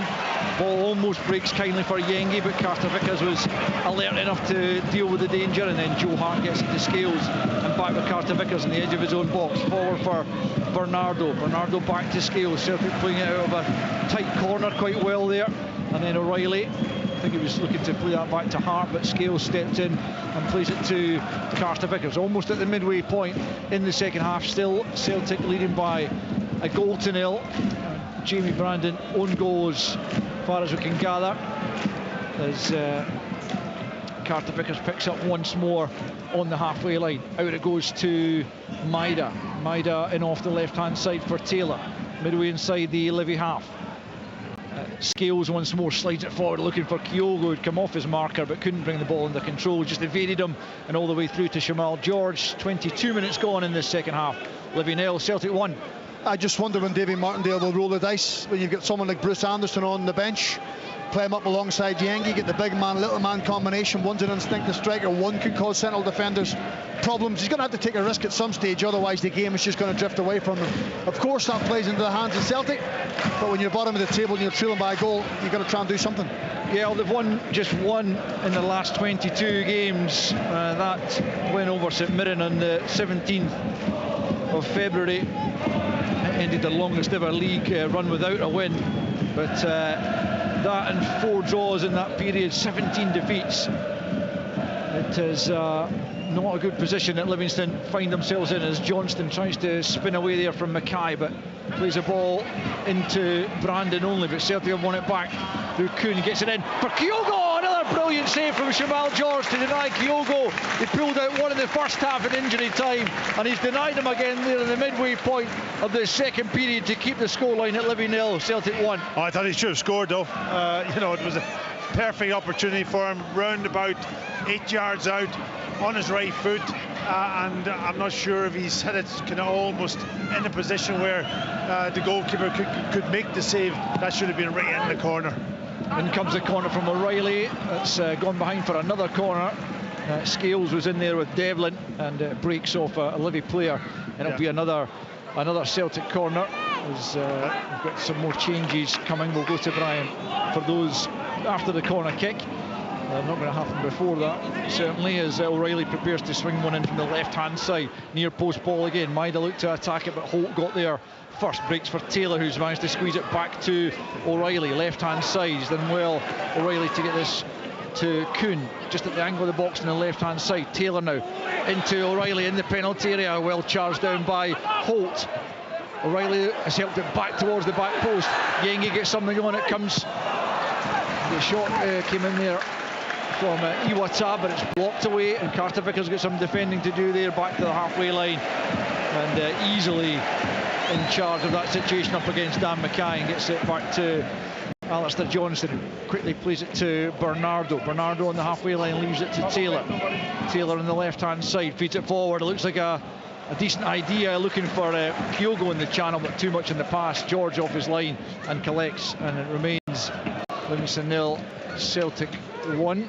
Celtic at least are going to make one change, maybe a couple actually. We'll get to Brian just shortly as soon as the ball is out of play, as Livingston player hits the deck, and Don Robertson blows his whistle. So let's get to Brian, who's down pitch side, and he can tell us what's happening there. Yeah, there's going to be a double change, Al. It's Furuhashi and Kuhn, the players being replaced with just over 20 minutes left to go. Coming on, number 9 Adam Maida and number 30 Yun Yun Yang.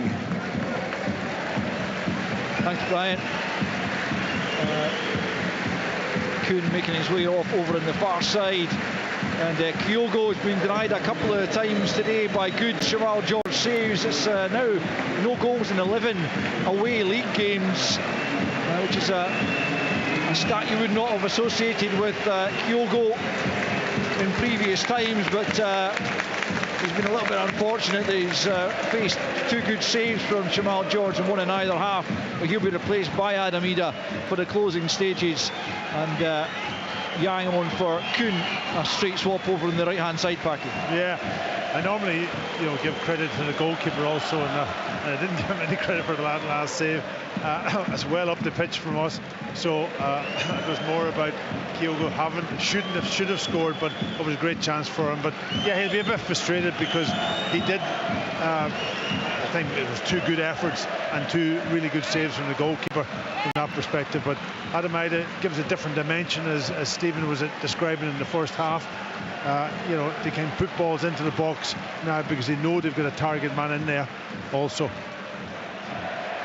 Here's Nottingham under pressure from Maida, but gets the ball forward. Taylor returns it, and Bernardo picks up nicely and moves forward away from one challenge from Nottingham. Plays it to O'Reilly and gets it back. Bernardo smashes it into the bottom corner. A fabulous finish from Paulo Bernardo. His substitute puts this game beyond Livingston without a shadow of a doubt. The 1-2 on the edge of the box with O'Reilly, and a first-time shot beyond the outstretched glove of Cheval George. It is Livingston 0, Celtic 2. Well, we did ask him to come on the pitch and step up. He certainly did. A shot from outside the box from Bernardo, which is not something where we see too often. But that was a good strike, and it kills the game off for Celtic. Stephen. Rio who? Rio who Tati. Brilliant play from Bernardo. He wins the ball in midfield, he recycles it. That's what you want as an attacking midfield player. You don't want to always get a touch of the ball and play in front of the opposition. Get beyond your midfield player, get up towards the edge of the box. When the ball comes back to him, it's a lovely strike, right all along the ground.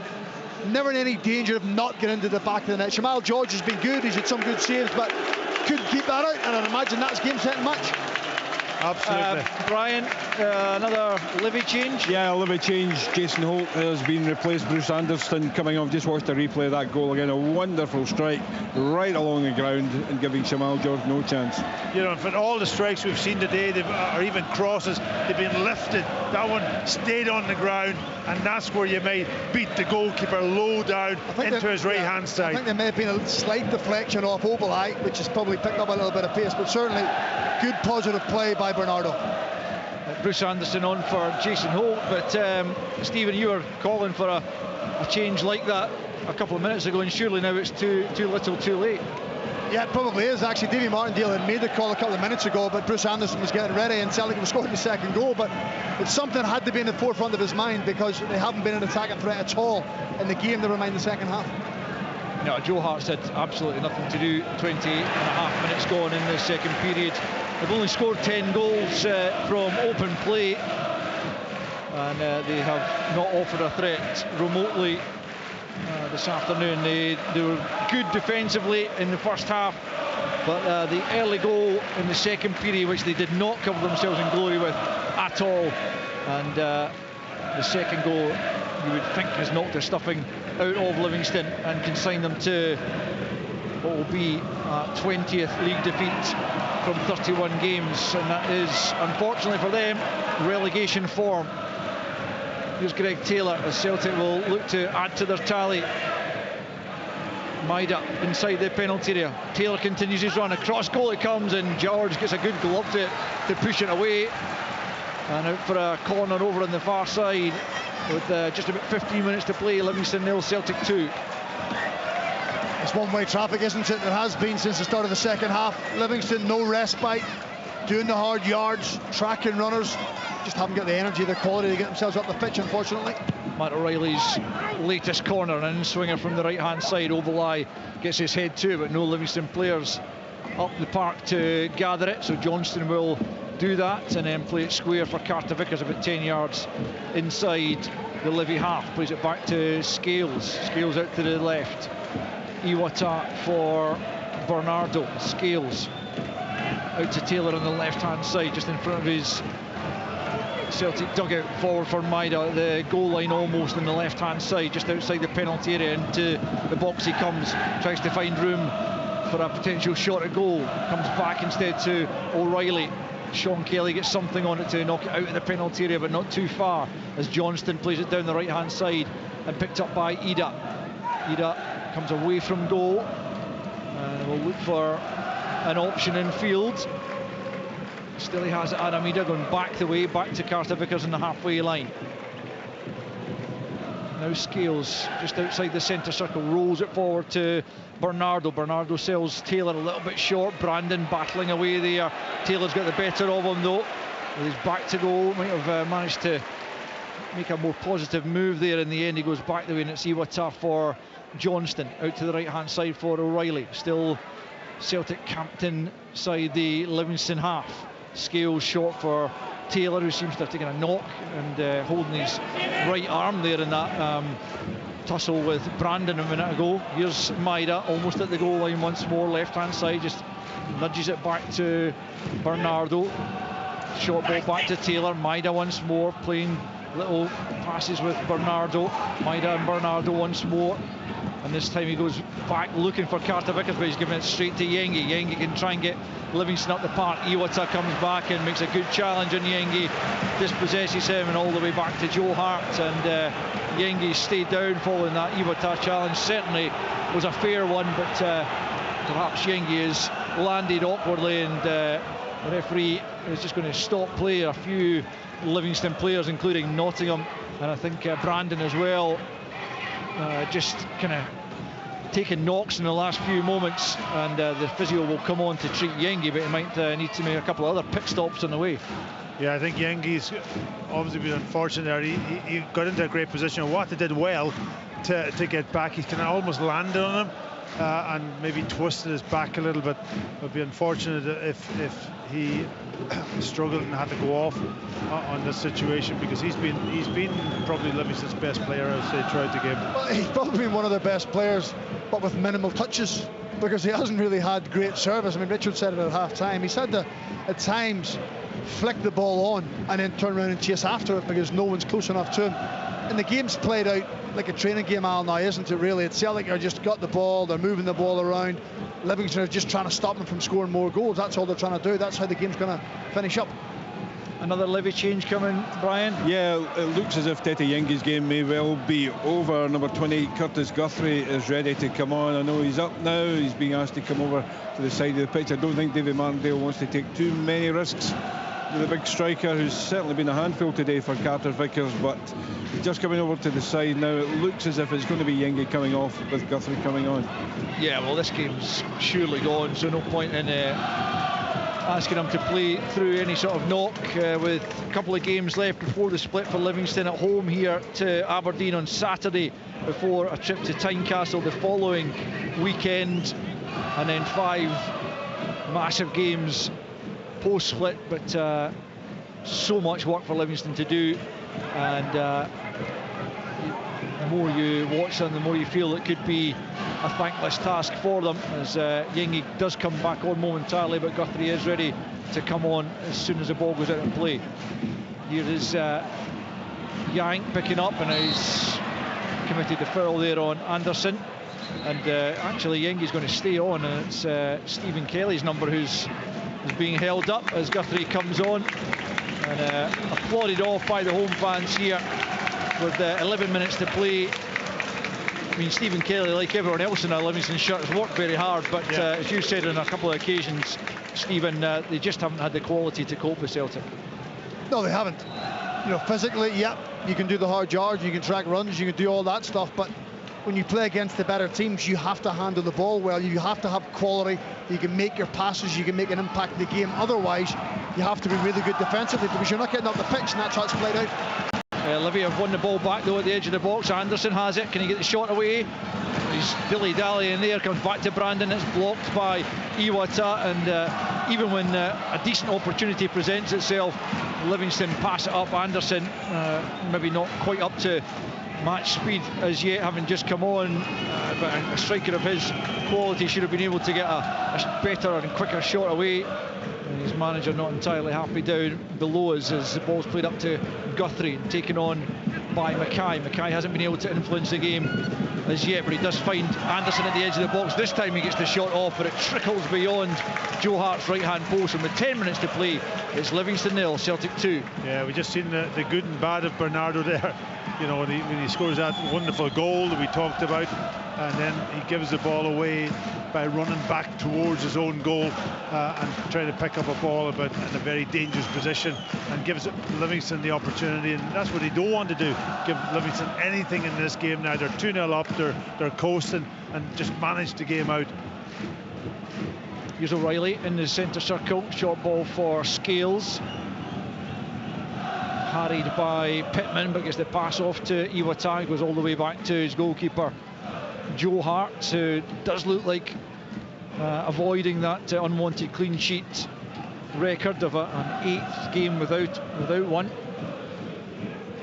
Here's Scales once more inside the Livy half, just slides it forward for Maida. Now Taylor's in a good position, plays it square for O'Reilly just outside the box, charged down there by Pittman, who's taking a sore one and blocking that, it appears, as Livingston do get their lines cleared. Guthrie can't control it though. Celtic have it back once more. Pittman back on his feet but hobbling as O'Reilly picks up and then knocks it into the penalty area. He's looking for Ida, it's cleared well, and Pittman working hard but can't keep it.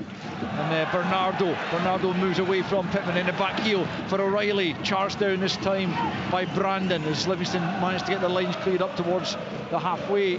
But again, Celtic win possession back. They're not having to work ridiculously hard to do that. Livingston just coughing up possession all too easily, and here comes Celtic once more looking for a third goal. It's Iwata out to the right hand side to Yang into the penalty area, up against Kelly, step over, pokes it in the left foot to Ida back to O'Reilly, and it's beyond the goalkeeper. Jamal George gets something on it, but Matt O'Reilly's strike had too much power on it. George couldn't keep it out, and Celtic have their third goal, and for the 4th time in succession they score 3 on a visit to Amon Vale. It is Livingston 0, Celtic 3. Yeah, it was a well-worked goal from Celtic. Good passing, combination of passes, but I expect the goalkeeper to save that one. You know, we did say about making saves. Maybe those balls low down into his feet is the one that's causing him problems. We've seen the goal from Bernardo, and that one there was just a pass really from O'Reilly down to his left-hand side, and it just he almost dives over it and it goes under him. And into the back of the net. And again, another really bad goal from Livingston's point of view. We did talk about it before the game, Stephen. The goals that they concede is their downfall. But also the number of players they have in the box. It's not as if they've just got 2 or 3 players. They've 6 or 7 players in that area. Yet Celtic managed to pick it out and find the gaps and expose them. You're right about Jamal George. You know, he's had some really good saves, but we should be saving that, unfortunately. Dan Mackay goes down on the edge of the Celtic penalty area, doesn't get the free kick, but he has hurt himself and stayed down as Celtic move up the park, having notched their third goal, 7 minutes to play here. 3-0 the champions lead, and they will return to the top of the table just in a few minutes time as play is stopped now to allow treatment to Dan Mackay, tended to initially by Joe Hart, which is probably the most he's had to do in the game actually. Yeah, I think he's just wounded, Al. I think he's gone down, the players just kind of again falling on top of him as he's gone down. I don't think I'm not sure about. Do you think it was a free kick, Stephen? I don't think it was. I think he's just wounded, and that's what's caused the problem and the delay here in their stoppage. I think Matt O'Reilly, Al, will be delighted with the goal. It's such a good, productive first half of the season. Goals have been tough to come by since return. I think that's only his 3rd, is it? Possibly his 3rd. So with the Old Firm game on the horizon, Brendan Rodgers will be delighted that Matt O'Reilly has found that scoring touch in such a big game to come.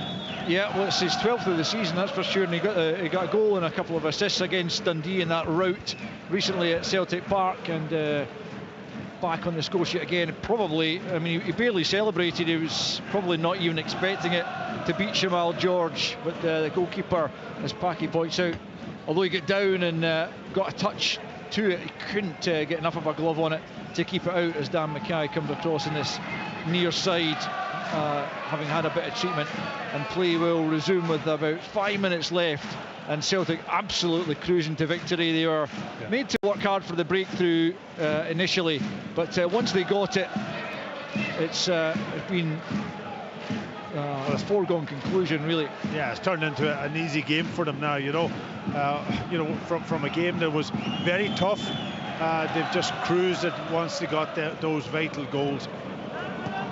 And looking for more as Ovalai manages to get the ball clear, and Yengi's been penalised for, I think, just a flailing arm effectively on Greg Taylor, who's prone on the ground now.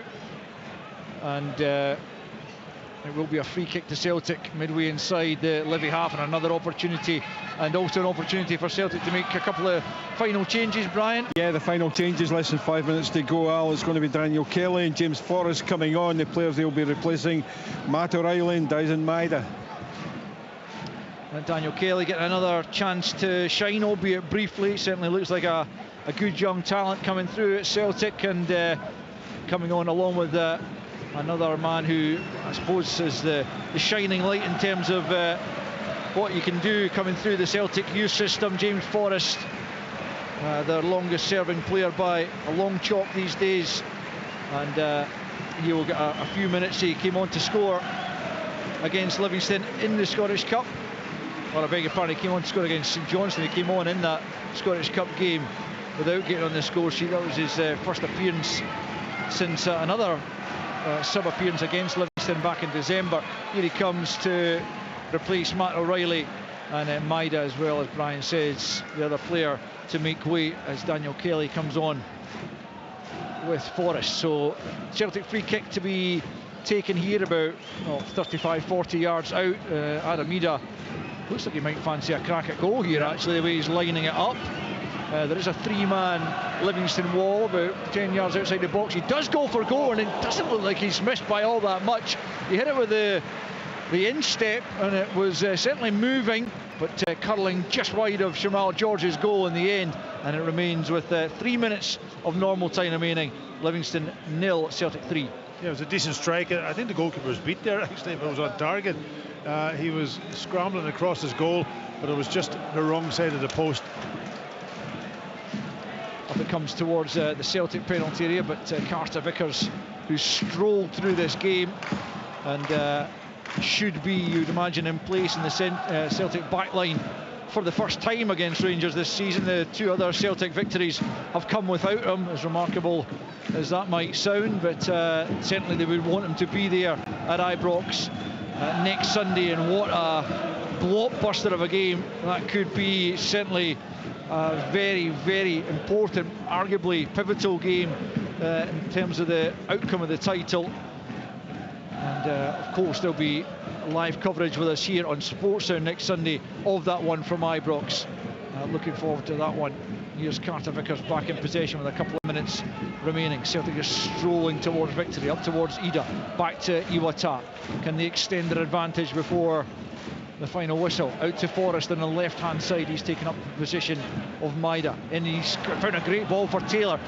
Tries to cut it back. He might have got the shot away himself, Taylor, but in the end could make nothing of it, and the ball's cleared up towards the halfway line, where Celtic quickly get possession back. Carter Vickers once more. Here's Kelly playing it back to Carter Vickers. A lot is thought of Daniel Kelly. He is out of contract pretty soon, but he's been offered a new deal. Here's Forrest opening up for James Forrest. Does get a crack at goal, parried away by Shamal George, and then hoisted out of play there unceremoniously by Mikey Devlin. I think it's, in fact, it's not even going to go out for a throw-in over on that far side. It stayed in. Alistair Johnston managing to feed the ball to Kelly. Into the final minute we go, plus stoppage time. Livingston will be praying there's not too much of that. They have been by far second best in this game, defending doubtfully in the opening period, but ultimately coming up well short. Kelly gets it to the right hand side for Iwata. Forward for Johnston to Kelly, right hand side of the box. In it comes, looking for Ida, knocked away before Ida could make anything of it. Behind for another Celtic corner as Ewan Anderson prepares to show us a board, which unluckily for Livingston is going to say 8 minutes further. So certainly opportunity for Celtic to make matters even worse for the relegation threatened Livingston side. Here's a corner from the right. Near post ball comes off Brandon, and behind for yet another Celtic corner as the 90-minute mark comes and goes, and there is the 8 minutes on the board. What's that? Is that because of substitutions, or has there been stoppages in this? I can't remember. What I will say is Davy Martindale shook his head in disbelief. He can't believe there's another 8 minutes to go. He knows it could get an awful lot worse. Taylor with the corner this time, all the way back to Alistair Johnston, about 40 yards out. Clips it to the back post. looking for Iwata. He's beaten in the jump by Oberlai, but Livingston can't get it properly clear. It Scales out to the left-hand side for Forrest, hits the byline, gets the ball across goal. It's a good ball, and then comes the header from Kelly, who probably should have scored, but he misses the target. The young man, another opportunity to get his second Celtic goal, having scored as a sub against Dundee recently, but he couldn't beat Jamal George on that occasion when he almost certainly should at least have hit the target packet. Absolutely. The resistance and resilience of Livingston is totally gone now in this game. Celtic able to pick the ball up inside the box, and James Forrest, a lovely little dink to the back post, and there was young Kelly. I think he's got to head that back across where it's come from. He's tried to beat the goalkeeper, who's scrambling across his goal at his near post. Jimmy Brandon, I think it was, taking far too many touches in his box. I mean, it's been a tough enough afternoon as it is, but you're certainly not going to get 3 touches in your own 18-yard box against Celtic. You've got to do the professional thing, clear your lines and deal with it later on. Taylor gets the ball back to Joe Hart, just about manages to keep it in and get it to safety out on this near side for a throw, and a really dodgy back pass there from Greg Taylor. But given that they're 3-0 up, Joe Hart doesn't give him too hard a time, but it will be a long throw in here from Michael Nottingham. Will actually go short to Brandon on this near side. Brandon, can he work it into the penalty area? Forrest closes him down and ensures the cross isn't a good one. Comes back to Brandon, just rolls it back for Devlin, who will hoist it into the penalty area. Off his line comes Hart. Scales though wins the header, not back towards the Celtic penalty area by Pittman, but blocked away, and forward will come Celtic on the counter with Yang leading it. He's caught possession though by Mackay. Mackay's done well to dispossess him. He drives towards the Celtic penalty area now. Yang though holding him up, trying to win the ball back. Mackay's done well to poke it through the legs of Bernardo, and then it's a poor cross, and Iwata able to semi-cut it out, but Yengi battling away with Scales, and Scales comes out on top on that occasion, and Celtic emerge with possession, and it's Forrest into Kelly. Difficult area, he's lost it to Pittman. Pittman goes down, pokes it back looking for Guthrie, he can't get it, and it's Yang to Johnston. Very scrappy there in stoppage time, but Celtic, from the moment they got the opening goal, there's only going to be one winner in this game, and they have since stretched their advantage to 3-0 as Kelly comes up looking to make it 4. Into the penalty area they come. I think it's Bernardo hitting the deck as he tried to latch on to the pass, but there's no real claim from him there, and it's just harmlessly behind for a goal kick well into stoppage time, and it's still Livingston 0, Celtic 3. Yeah, it's been a comfortable afternoon, I think, from Celtic from once they got that first goal, as you rightly say, Al, and you know, yes, all being a very scrappy goal from Livingston's point of view, and Celtic weren't complaining, but it just set them up for quite an easy second half, I think. You have to say Celtic haven't had to play brilliantly, have they? No. You know, they've moved it well. There's little passages Brendan will be happy with. He knows the pitch is going to be slow, it's going to be sticky at times, so job done up the road, but he knows moving into next week they will have to play better, they will have to be on their game, their A game, if they want to go to Ibrox and be top of the table. Yeah, well, they're heading there a point better off than their rivals, albeit with a game more played. 1 goal better off in terms of goal difference as well, as Brandon looks to try and beat Joe Hart from distance. Well, it's very speculative. He wasn't too far off target in the end, Jamie Brandon, and when you're 3 goals down deep in stoppage time, you might as well, because there wasn't too many better options available to him, but it's a yard or two over Joe Hart's crossbar, and it does remain Livy 0, Celtic 3. Yeah, Guthrie wasn't very happy though, was he? You know, he was making a run forward and trying to get into position, and then suddenly a player hits it from 35 yards, and no chance of beating Joe Hart. So he's not going to make that run again. Here's Ida, right hand side. Kelly's burst beyond him into the penalty area, but he can't get the ball back across goal. And with 3.5 minutes left of stoppage time, Celtic still with the 3-goal advantage. That's them scored 12 goals now against Livy this season, and just the 2 goals in the Scottish Cup in response from Livy. And I think, as you mentioned, probably at half time, Packy, they haven't looked like, you know, they were trying to contain Celtic more than anything else in this game. They haven't remotely threatened Joe Hart's goal. No, I don't think they had a shot on goal, have they? Really had to target that shot over the crossbar, those type of shots, but nothing that's going to trouble Joe Hart in this game, and that is relegation, I'm afraid, when you're at home and you can't really create any chances whatsoever. All the other part of the game, working hard and digging in and all that you need the combination, don't you?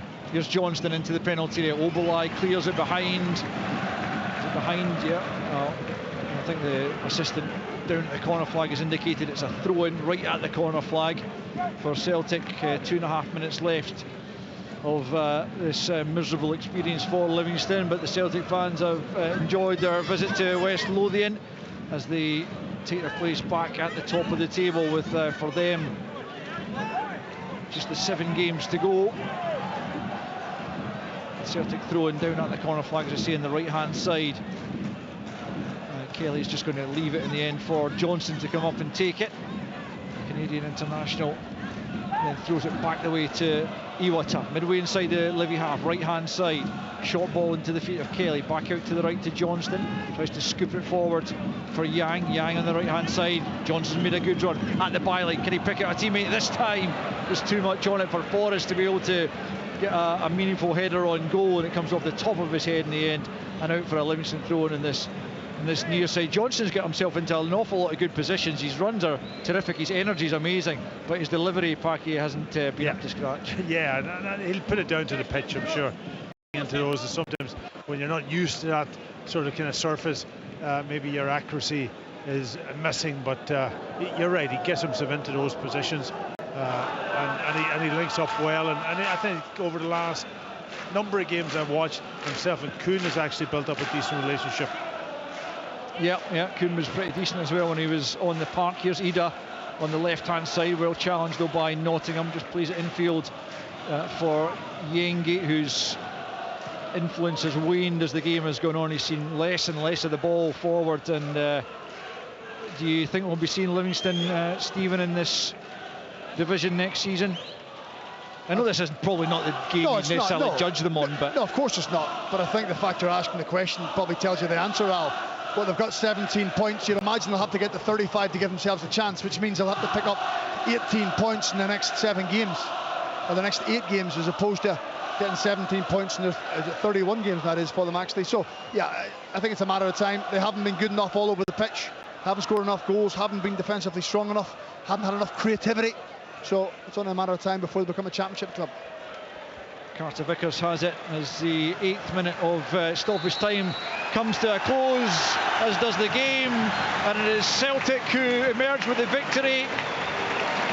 They had to work hard to get the opening goal, and they couldn't do it in the first period. In fact, they struggled to test Jamal George at all in that first half. Just one save he had to make in injury time from Kyogo. It was a different story in the second half, but the opening goal, when it came, Livingston had worked hard defensively, but a calamity of errors in that back line eventually ended up with a Brandon own goal. Hatate with the effort on goal that somehow came off Brandon and beat his goalkeeper, and it was a scrappy way to open the scoring, but Celtic didn't care as they eventually had that elusive first goal.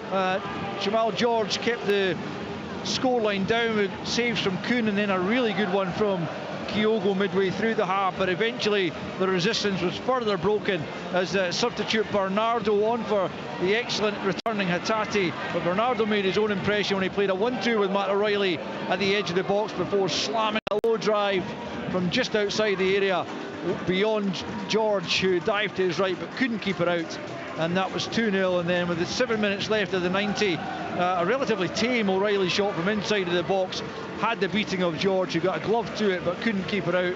That was the end of the scoring. Livingston did not test Joe Hart even once in the course of the 90 odd minutes that we played here at Ammon Vale, and it's a long way back from 10 points behind with 7 games to play for them. As for Celtic, as I said at the start, it's the closest title race we've had since 2010, 2011. They have the edge just at the moment, a point better off than Rangers, with a game more played ahead of the Old Firm derby at Ibrox next Sunday. That could be a classic encounter. All eyes on that one now as Celtic go away round the ground to take the acclaim of their fans, who desperately hope there will be a 12th title in the last 13 years for them. Well, it finishes in West Lothian this afternoon. Livingston 0, Celtic